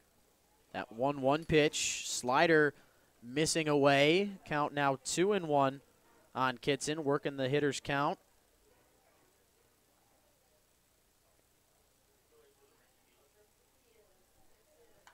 This ball hit hard down that third base line, but going just foul. Dan Ward not being able to reach that third base line, not playing the no doubles down the line as he's a little bit shaded off, but might creep a little bit closer now with that almost base knock for Kitson. Yeah, Kitson was geared up for the fastball, and he didn't miss it when he got it, unfortunately. Just 6 inches to the left side, and I'll have to go back and do it again. But 6 inches away from being a double. The 2-2 pitch to Kitson, breaking ball. Did it get a piece of him? Thought it did, but maybe Kitson unconventionally selling to not get hit, to try and get something in a gap somewhere, but that one looked fairly close. It looked like it hit him. It changed direction. Maybe it was the catcher's glove, but whatever the case is, maybe it's just Kitson wants to get back and swing. Love the aggressiveness for Kitson. Does take a cut at the payoff pitch, but fouling it off over to the left side near the on-deck circle where Thomas stands. Stays alive, but Kitson trying to avoid his second strikeout of the day and an 0 for 3 production thus far through the first 6 frames. Trying to get on base as the leadoff hitter. Infield, outfield for the most part at normal depth. Shaded a little bit towards the third base bag is the shortstop, Bryn Martinez. And chasing after the fastball at 92 miles an hour up and away is Kitson. Nice job there from Olagus to battle back in this one against the center fielder for the Mammoths. Yeah, just a good firm fastball on the outer part of the plate. And Kitson was behind and really had no chance to catch up. May have been ball 4, but just that's a very, very tough pitch to lay off that high fastball on a 3-2 count. You're geared up for the fastball, and unfortunately a lot of hitters can't resist that high fastball. And I'll tell you what, it makes a difference between being a good pitcher and a great pitcher when you try and go upstairs with a fastball with 2 strikes on a batter, as Thomas looks at a breaking ball that misses inside. You can have it right at the letters, which is just out of the zone, but you see most of the time pitchers, when they try to elevate that fastball, it misses the zone more than they would like, and Olagus doing a perfect job throwing it right at chest level and forcing Kitson to go after it for strikeout number 3 on the night for the right-hander. Thomas, meanwhile, works the count 2-0 and then finds a gap in between Martinez and Ward for the 1-out single. First hit of the day for Thomas, and now another Thomas coming up to the plate, Thomas Fiesel. Couple Thomases, a couple of Dans, actually 3 Dans. But nice piece of hitting there, just a short, compact swing. Didn't try to kill it, but was able to find a hole, and that's the name of the game. No doubt about that there, Drew. And now Fiesel standing in. A great day at the plate so far. Hasn't been able to get a hit yet, but has seen quite a bit of pitches. He's walked in both of his at-bats and has 2 stolen bases to his credit as well. Already working the count here in his favor, 1-0 to start against Olagus. The runner on first, of course, is Thomas with that single. Thomas does have 4 stolen bases on the year, looking for his 5th, and he'll get it. He was even thinking about third as that one falls into center field, but looked like it was going to be a bang-bang play. It slips under the glove of Guzman, and getting in there with his first stolen base of the day, 5th on the year, is Thomas, as Fiesel Works the count 2-0. I love the way Shane McCaddy is having his boys play today. Very aggressive on the base paths. We've seen Fiesel swipe a couple bags. We've seen now Thomas swipe a bag, and they're always taking the extra base, and they're always running hard out of the box. It's good baseball. It's fun baseball to watch. Yeah, McCaddy's a great baseball mind as Fiesel looks at the 2-0 breaking ball that gets just enough of the outside corner. But the Mammoths, who were in their first season with the USPBL last year, they ended up having the worst record out of all 4 of these teams when the regular season was all said and done. But they went through the Unicorns, they went through the Hoppers, made it all the way to the championship game. As you see Fiesel getting twisted and turned around there with that 2-1 breaking ball, but it does miss inside. McCaddy taking his team to the championship game where they played well against the Beavers but could not beat Chris Newell and company as the Beavers made it to their second consecutive championship in 2 years. The 3-1 pitch to Fiesel, count it, third walk of the day. He is seeing plenty of pitches, and he won't be able to steal second base with Thomas out there now, but a really nice job there from the young man out of Northwestern to get on base in all 3 of his at-bats. Yeah, Fiesel being productive even when the stick hasn't been there for him. He's running well.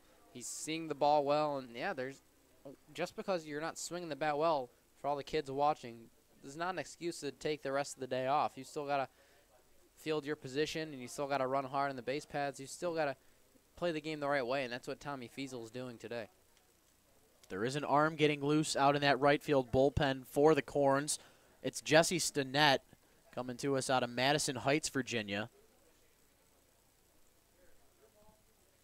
But still working out here is Olagus. Got the leadoff strikeout to Kitson in that long at-bat that lasted 7 pitches. Thomas on the second pitch of his at-bat singled to left, and then Fiesel working that 3-1 count, earning the walk. The daylight play over there at second base.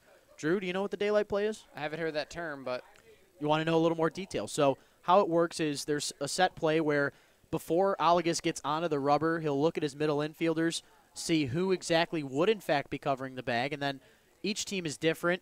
A certain sign, either a swipe of the leg or a tip of the cap, it's different for every team, but it's a play where the pitcher will give one look over there to his middle infielders, and then the sign gets given. The shortstop, as soon as Olagus looks back towards home, breaks for the bag, and then Olagus gives about a half a second and then goes right to that second base bag. And didn't get the out, but a nice try there to try and get Thomas at second base. Smith, meanwhile, back to the top of this Westside order we go. Works the count 2-1 in the process. A 1-for-3 day for Smith. Singled in his first at-bat, but then has grounded out to second in his last 2 plate appearances. Boy, could the Unicorns use a ground out to second base here.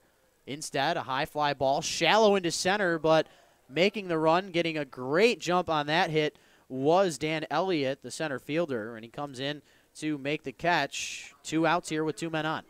That's a big center fielder out there, and Dan Elliott, but a nice play. He got a good jump on it. Was able to run in and to his left to make a pretty nice play. So Elliott 0-for-2 on the day with the base on balls, but doing well out there in center field, ranging down these hard line drives. Whisker now standing in 0-for-1 on the day. Popped out to the catcher, Austin Ledoux, in the second at-bat of the day for the Mammoths. But since then, drove in a run in the 3rd inning with that sacrifice flyout to Carter Grote, and then reached on the base on balls in the 5th. The All-Star down in the count here, 0-1 to start. Trying to drive in the 5th, maybe 6th, maybe 7th run of the game for the Mammoths. Olagus with that 0-1 slider at 79 miles an hour, missing away. Yeah, Whisker, another one of the guys who hasn't had his bat the way he'd like, but he's still being productive in other ways, and he's still getting the job done. Whisker with a line drive to second base, caught on a dime by Guzman, and Whisker is retired with that line out for the 3rd and final out. Thomas and Fiesel reach base safely, but the Mammoths can't get anything out of it. We head to the 7th. You're watching the USPBL YouTube channel.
Welcome back, ladies and gentlemen. We're through 6 innings here at Jimmy John's Field on this Sunday Fun Day. Westside Woolly Mammoths out in front of the Utica Unicorns 4-0, and a big reason for that goose egg up on the board for the Unicorns. The starter, Jake Angus, goes 6 innings strong, doesn't allow any runs on just 2 hits, walks 3 batters, but strikes out 9 to the 22 guys that he faces, and now gives way to Travis McQueen, the right-hander. As that one is popped up, shallow left field. Who's going to take it? Looks like it's going to be Fiesel to haul it in. One quick out. And the man on the mound, Travis McQueen, we'll talk about his stats. He's pitching 8 games. 5 of those were starts. He's pitching 30 1/3 inning, record of 2-3. He's allowed 37 hits. He has 18 strikeouts to 9 walks and an ERA just over 6. So the ERA not where he'd like it to be, but a good outing here can certainly help that as he gets the quick out here, and now Latona at the plate. That one ripped to center field, base hit, and a solid one at that. Jimmy Latona is aboard, trying to get the Unicorns back into this game. Yeah, Latona had a big fly ball that left the park in the All-Star game yesterday and was 0 for 2 coming into that at-bat here this afternoon, but still seeing the ball well is the outfielder slash catcher for these Unicorns, getting the job done with 1 out here in this top of the 7th to try and spark something here for these Corns who could not get to Angus throughout the entire game. Yeah, sometimes seeing a new face can definitely help that out. As Lolio, the big fella, grounds one softly to short. This could be 2. 1, the relay, lost into first. In time, double play, and a quick top of the 7th inning. Lolio grounds into a double play to end the threat. We played 6.5 here in Utica. We'll be back with more. You're watching the USPBL YouTube channel as we head to the stretch.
Welcome back. We have a new pitcher. It is Jesse Stinnett for the Unicorns, trying to keep this at a 4-run lead for the Mammoths. And, Rich, what else do we need to know about Jesse Stinnett? Yeah, so Stinnett from Madison Heights, Virginia, attended the University of Maryland Eastern Shore, where he only had 7 1/3 innings of work, a 1-1 record, allowed 11 hits, 2 walks, and 9 strikeouts.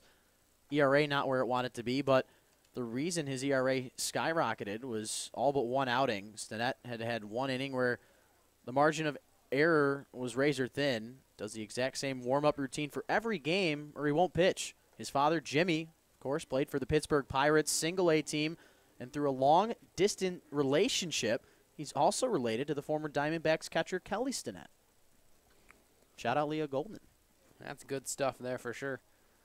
As that one is flared down the left field line. It'll get out of play. Yes, it will, but more on Stinnett. He is pitching 7 1/3 inning, record of 1-1. He's allowed 11 hits. He has 2 walks, 9 strikeouts. The ERA 11.05. So you mentioned the high ERA, and a clean outing here can certainly help that to drop significantly. The 1-2 here, swing and a miss. Good breaking ball at 75 miles per hour. Jake Barbie swung right through it, and one quick out.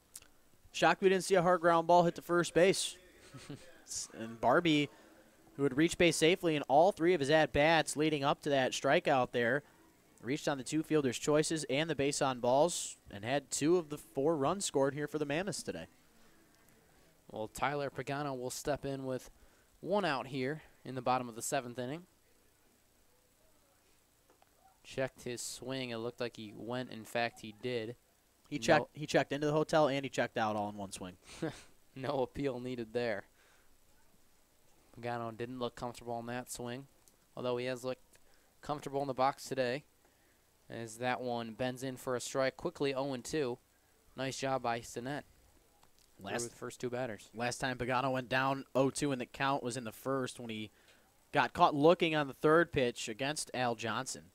The 0-2 breaking ball rung him up. Pagano goes back to the dugout. It looked like it may have been a hair outside, but you got to protect the plate on an 0-2 pitch like that. And Pagano was rung up. 2 outs quickly here in the bottom of the 7th. Second time he's done that on 3 straight pitches, strikeout looking in the 1st inning and now here in the 7th. But a single and a double in between that. If his grandparents from North Carolina are still in attendance, not a bad weekend to see their grandson, who I mentioned has the most runs scored in this league, coming into play today. But a 2-for-4 outing, can't complain about that. I would say a great weekend for Tyler Pagano, one that he won't forget for a long time, as Jalen Lawson steps up to the box, and he's already had 1-0. Nobody on 2 outs here. He's 2 for 2 with a base hit. Also has a double and a sac fly and 2 RBIs, so a nice night, or day, excuse me. And day is an important detail to note, as he has been extremely hot in these warm day games. 2-0 the count.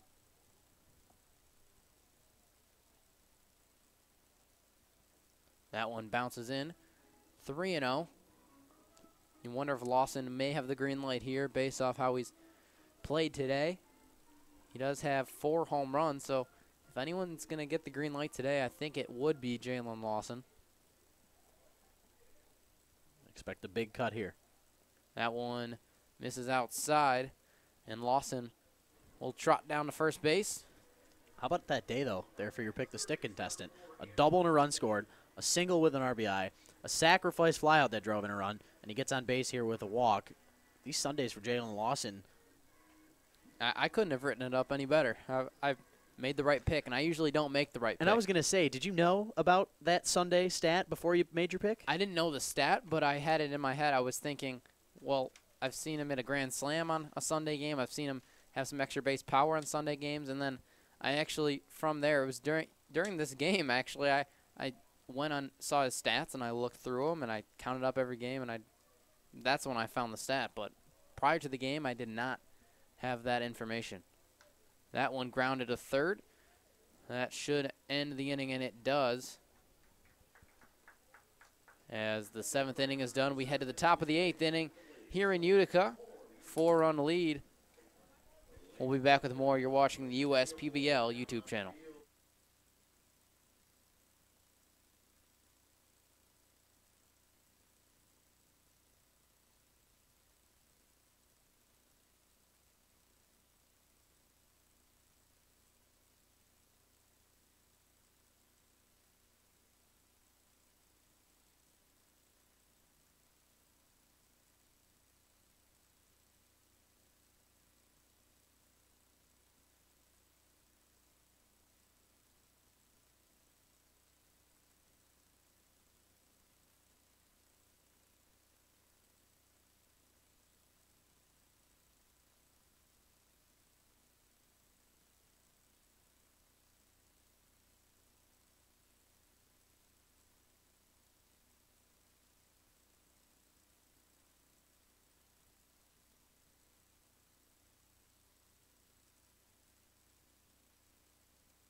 Well, welcome back, ladies and gentlemen. Rich Borland, Drew Kell here with you.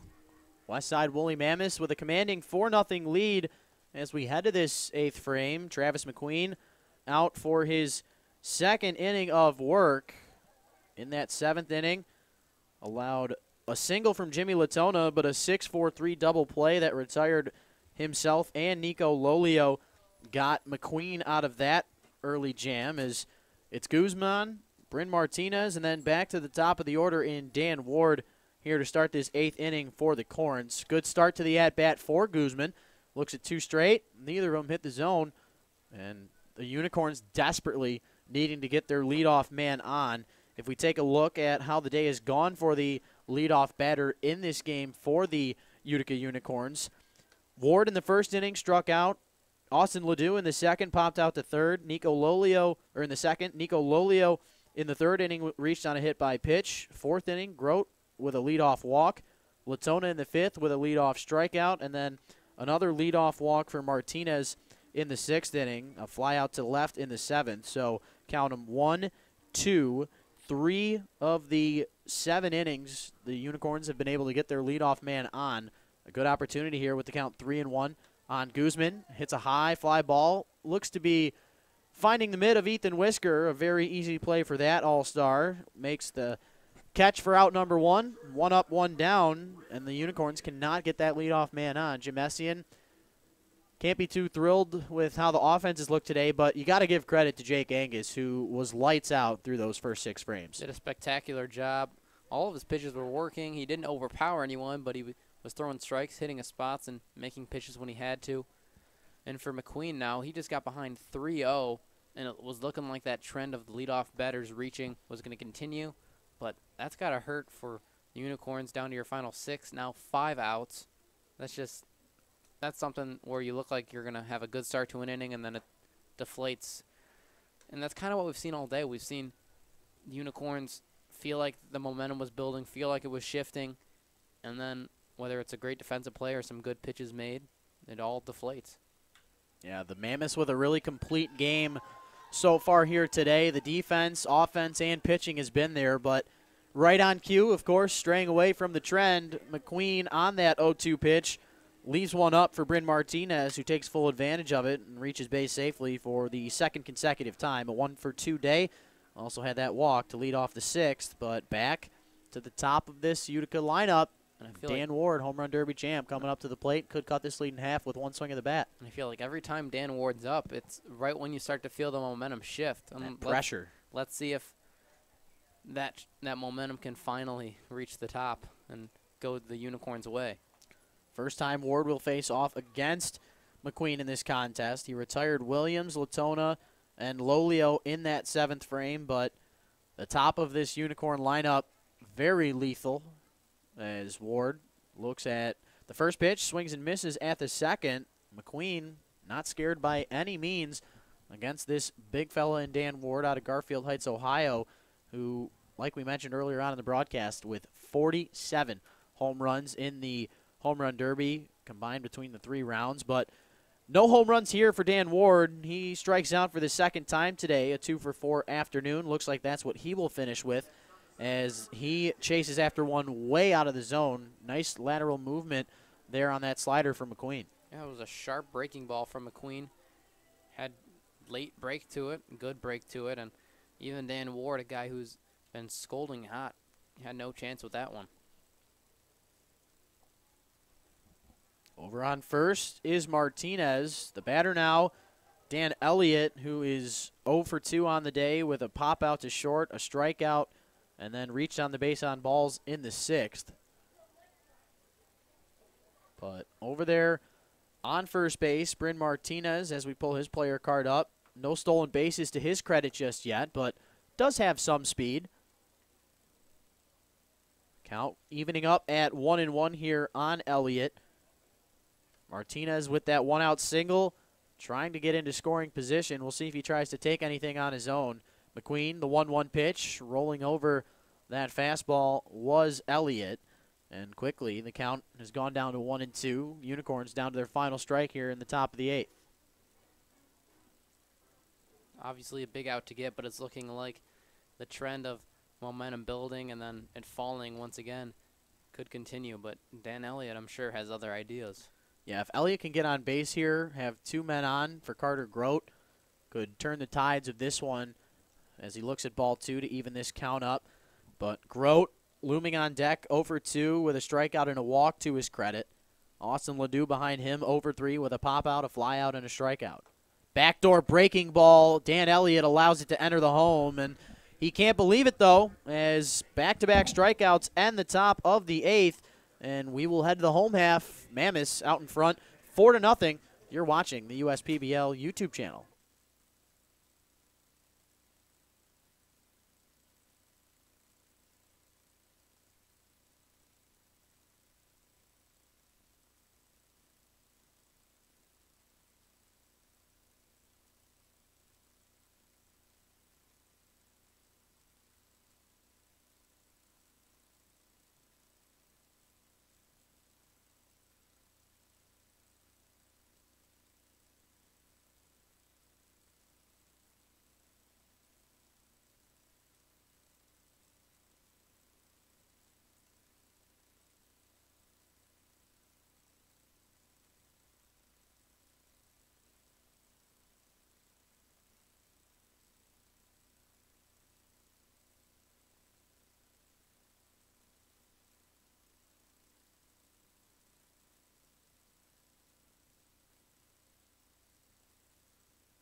Welcome back, ladies and gentlemen. We're through 7.5 innings of play. Westside Woolly Mammoths with most likely their last at-bats of the day, unless the Unicorns can string together 4 hits in the top half of the 9th inning. Rich Borland, Drew Kell here with you. Kitson, Thomas, and Fiesel due up to start this home half of the 8th inning. Same 3 batters that we saw lead off the 6th, and between them, a strikeout from Kitson, a single and stolen base from Thomas, and Fiesel with his 3rd walk of the afternoon. Kitson looks at the first 2 pitches he sees. First one missing the zone, second one painting that outside black. The count even here at 1-1. Kitson with 2 strikeouts and a flyout to the right fielder Jimmy Latona on the afternoon. Another breaking ball here from Jesse Stinnett, who's out for his 2nd inning of work, as that slider again on that outside black, getting just enough. Stinnett with just 16 pitches as we speak. This ball chopped back up the middle. You heard the bat break. A tough play for the shortstop. That was Bryn Martinez. This one getting away past Nico Lolio and into that first base dugout. You saw Martinez. It was a really chopped, slow ground ball. It was going to be a nearly impossible play with Kitson's wheels over there down the line, but in the end, Kitson most likely was going to beat that out, but with how errant that throw went, an error going up on the board. So Kitson reaches base safely on that E6, but very well could have been a single. Yeah, personally, I would have ruled that a base hit, but even with the error, and I guess now technically that goes down as an 0 for 4 day, that play Kitson made a few innings ago, I think maybe the biggest play of the game, probably the biggest play of the game. And for sure, just because of where they were at, it could have led to a lot more things as Thomas fouls off first pitch of the at-bat. But, yeah, it was a very, very big play from Kitson. We've seen him use the leather, but that was probably the best throw that we've seen from an outfielder so far this season. I remember Fiesel making a play at the plate with a big throw earlier on this year, but Kitson right there trying to earn his second play on the top 10 plays on SportsCenter. Yeah, definitely shot that momentum down, and yeah, I wouldn't rule that out. That was a great throw, and you might just see that tonight or tomorrow morning.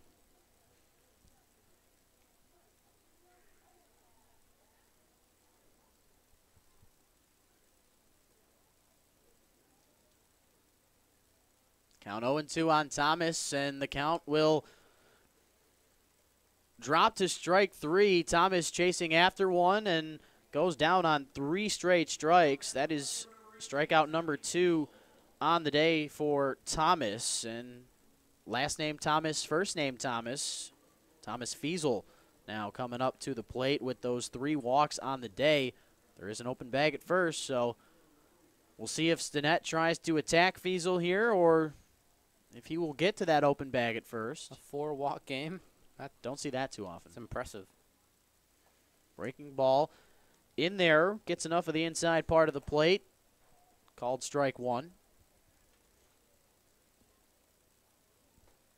2 steals to go along with those 3 base on balls. So a very productive day for Tommy Feasel. And as I look at Fiesel's line, the most walks he's had in a game leading up to today's contest was when he had 2 walks against the Birmingham Bloomfield Beavers on June the 7th. Other than that, he's had no other 2-walk games. He does have a couple of games with 1 walk, but no walking here towards first base, Will Feasel. He'll do nothing but walk back towards the third base dugout. And on 3 straight pitches, Jesse Stinnett not messing around there. Feasel doing a lot of looking here up at the plate today, but an 0-for-1 night with 3 walks, a run scored, and a stolen base. You'll take that. And anytime you can help your team, be a big part in helping your team win a ball game, you feel good. Whether you have 2 home runs or 2 runs scored, you feel good about what you did. This ball, first pitch swinging is Jackson Smith. Underneath it is Elliott in dead center field. Corrals himself underneath it to make the catch, and the leadoff error from Martinez does not go unscathed, and the Mammoths take the 4-0 lead into the final frame, and they will have their closer come in to shut the door. We'll see if he can get the job done as we head to the 9th. You're watching the USPBL YouTube channel.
Welcome back, ladies and gentlemen, to the final frame we go. Utica Unicorns will need 4 runs before they can be retired for 3 outs if they want to keep this game going. The day is done for reliever Travis McQueen. He goes 2 innings, allows 2 hits, no runs, no walks, and 2 strikeouts to the 7 batters that he faced. A good outing for that reliever, but now he will give way to the left-hander out of Philly, PA, Mr. Mike McGee. Yeah, Mike McGee's appeared in 9 games. He's pitched 8 1/3 inning. He has a win-loss record of 1-0. As this ball grounded over the second base area as Lawson ends up taking one in a tough spot. A bad hop ends up costing these Mammoths. And for the for the Unicorns, you get your first opportunity with a base runner on here in this 9th, but thankfully coming off of that miscue from Lawson. And thankfully for me, it's not pick the glove. But anyway, to continue with Mike McGee, he does have a save to his credit. He's given up 2 hits, 8 walks, 12 strikeouts, along with a 3.24 ERA and a whip just over 1. So fairly solid numbers for Mike McGee, the lefty. Looking for not a save opportunity, of course, with the 4-run lead, but the save type situation, mentally at least.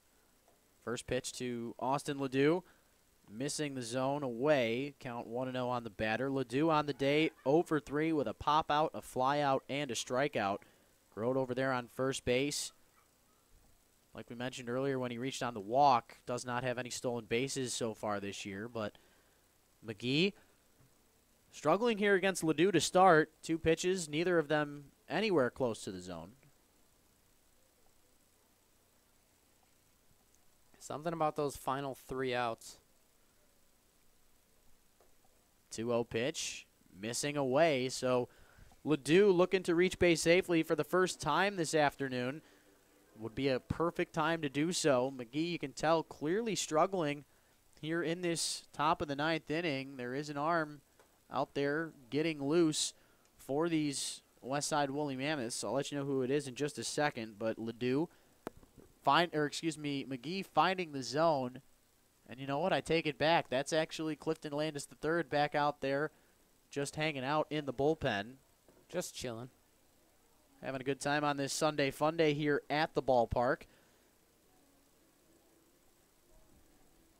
Mentioned it is our Sunday fun day with our princesses here at Jimmy John's Field, like we do every Sunday at the ballpark. Next weekend, first game, of course, coming on Thursday. Part of our Thirsty Thursday promotion is Ledoux gets caught on strike 3. Second strikeout of the day for him.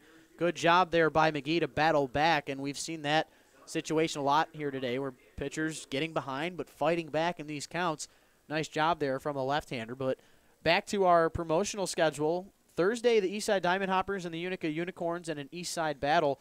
They will play at 7:05 with Thirsty Thursday presented by Dave & Buster's. We'll also have Fire and Magic in the house as we look on to Friday's game. Unicorns and Mammoths. It'll be our Fireworks Friday Spectacular, and we'll have Blackjack the Border Collie in attendance, hanging out with JJ the Field General. Some competition. Yeah, right. Williams, meanwhile, swinging on that 0-1 pitch, takes it to right field in between the first baseman and second baseman.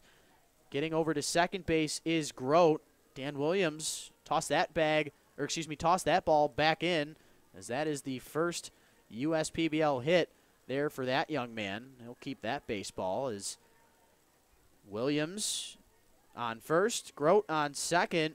Unicorns not going away slowly as Latona, who's 1 for 3 on the day, had the home run in the All-Star game, stands in against McGee. Yeah, I'm telling you, the Unicorns continue to battle, but so far whenever they get close, they can never get over that hump, but this just might be the time. Better late than never, as Latona looks at called strike 1 to begin this at-bat. Mentioned how fireworks are going to be coming up on Friday with Blackjack the Border Collie. Saturday, a 7:05 start. Woolly Mammoths and Beavers in action in a Western Division face-off. It'll be our WCSX Classic Rock Saturday. We'll have the Tom Petty Tribute Band in attendance, but not only that, it'll be our family camp out here at the ballpark. Families being able to pitch tents out in the outfield grass and have a good time, watch a movie up on the big screen, get some donuts, coffee, and juice in the morning. If you don't have anything planned for Saturday, Jimmy John's Field, the place to be. And then on Sunday, a week from today, it'll be the Beavers and Hoppers playing once again with the Princesses on Sunday Funday, 1:05 start. Get your tickets now, 248-601-2400.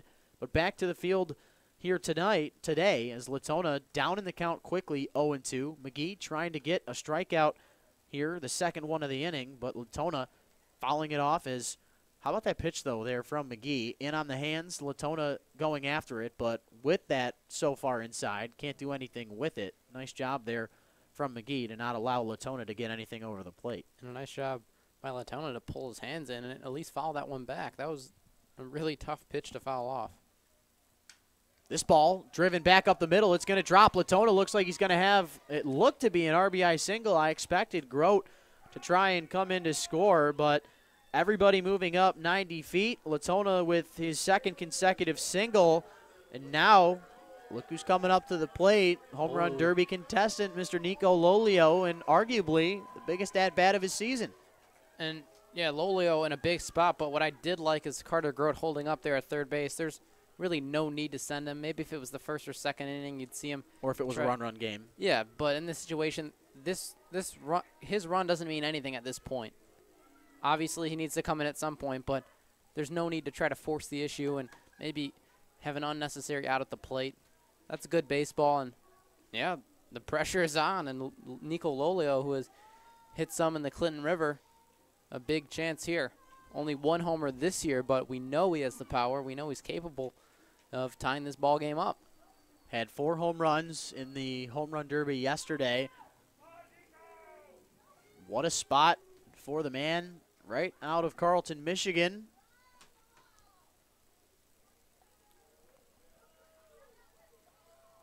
Lolio on the day, 0-2 with a strikeout, ground out into a double play, and was hit by a pitch in the third.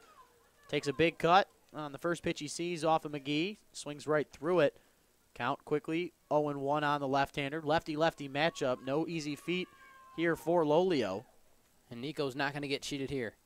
Fastball at 94 miles an hour from the left-hander. McGee missing high, and when you can throw from the left side mid-90s, it's tough to beat. Oh, yeah, it's a big asset for really any big league club looking for a left-hand arm. If you can throw 94, 95 out of the left hand, that's value. 1-1 pitch to Lolio. There's that 94-mile-an-hour fastball once again. This one getting enough of the outside black. Called strike 2 as Lolio is going to have to battle here and take a 2-strike approach. And not really accustomed to doing that. Really just a power hitter. And I think Nico's still going to be swinging for the fence. Oh, you know what he's thinking about. He's trying to tie this game up. He hits one high, but it will not get out of the park. Kitson underneath it in center. Will we have a play at the plate? Grote not even going. That arm from Kitson that was shown in that other inning earlier on in this game. And like you said, the same conversation we had when we thought Grote was going to come in on the base knock previously, of course, with Latona's single. No need to risk it. Either way, the batter here, Guzman, will have to put something in play to keep this game alive and drive in a couple runs. But good job there from McGee to retire the power hitter Lolio. Yeah, big out there and puts the pressure now on Guzman. But, yeah, I could have been out there in center field, and I don't think Carter Grote would have tried to score just because there's no need to take that chance.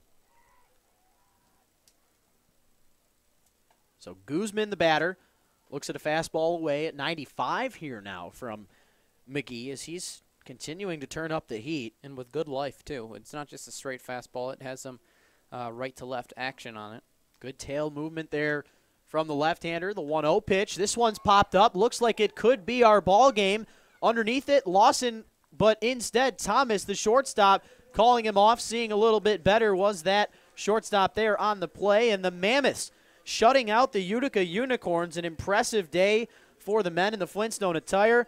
Mammoths with the 4 runs. They get 1 in the second, 2 in the third, 1 more in the fifth, but that was all they would need for the starter, Jake Angus, who goes 6 innings strong, doesn't allow any runs on 2 hits, does allow 3 walks, but strikes out 9. Had good work also from his bullpen. The combination of Travis McQueen and Mike McGee shutting the door in the final 3 frames. Drew, back on the call here today. What were your final thoughts? Thought Jake Angus did a fabulous job starting today for the Mammoths, and I think the rest of the pitching rotation did their job, and just enough offense here and there. And Jalen Lawson did a nice job. Tommy Fiesel had some stolen bases and some production there. So it was just a really balanced, nothing crazy happened, but they did what they needed to do to get out of here with a win. They executed with men on base. Pitching staff was lights out, only allowing 4 combined hits on the day. And in the end, the Mammoths moving to 12-10. Unicorns dropping a half game below 500.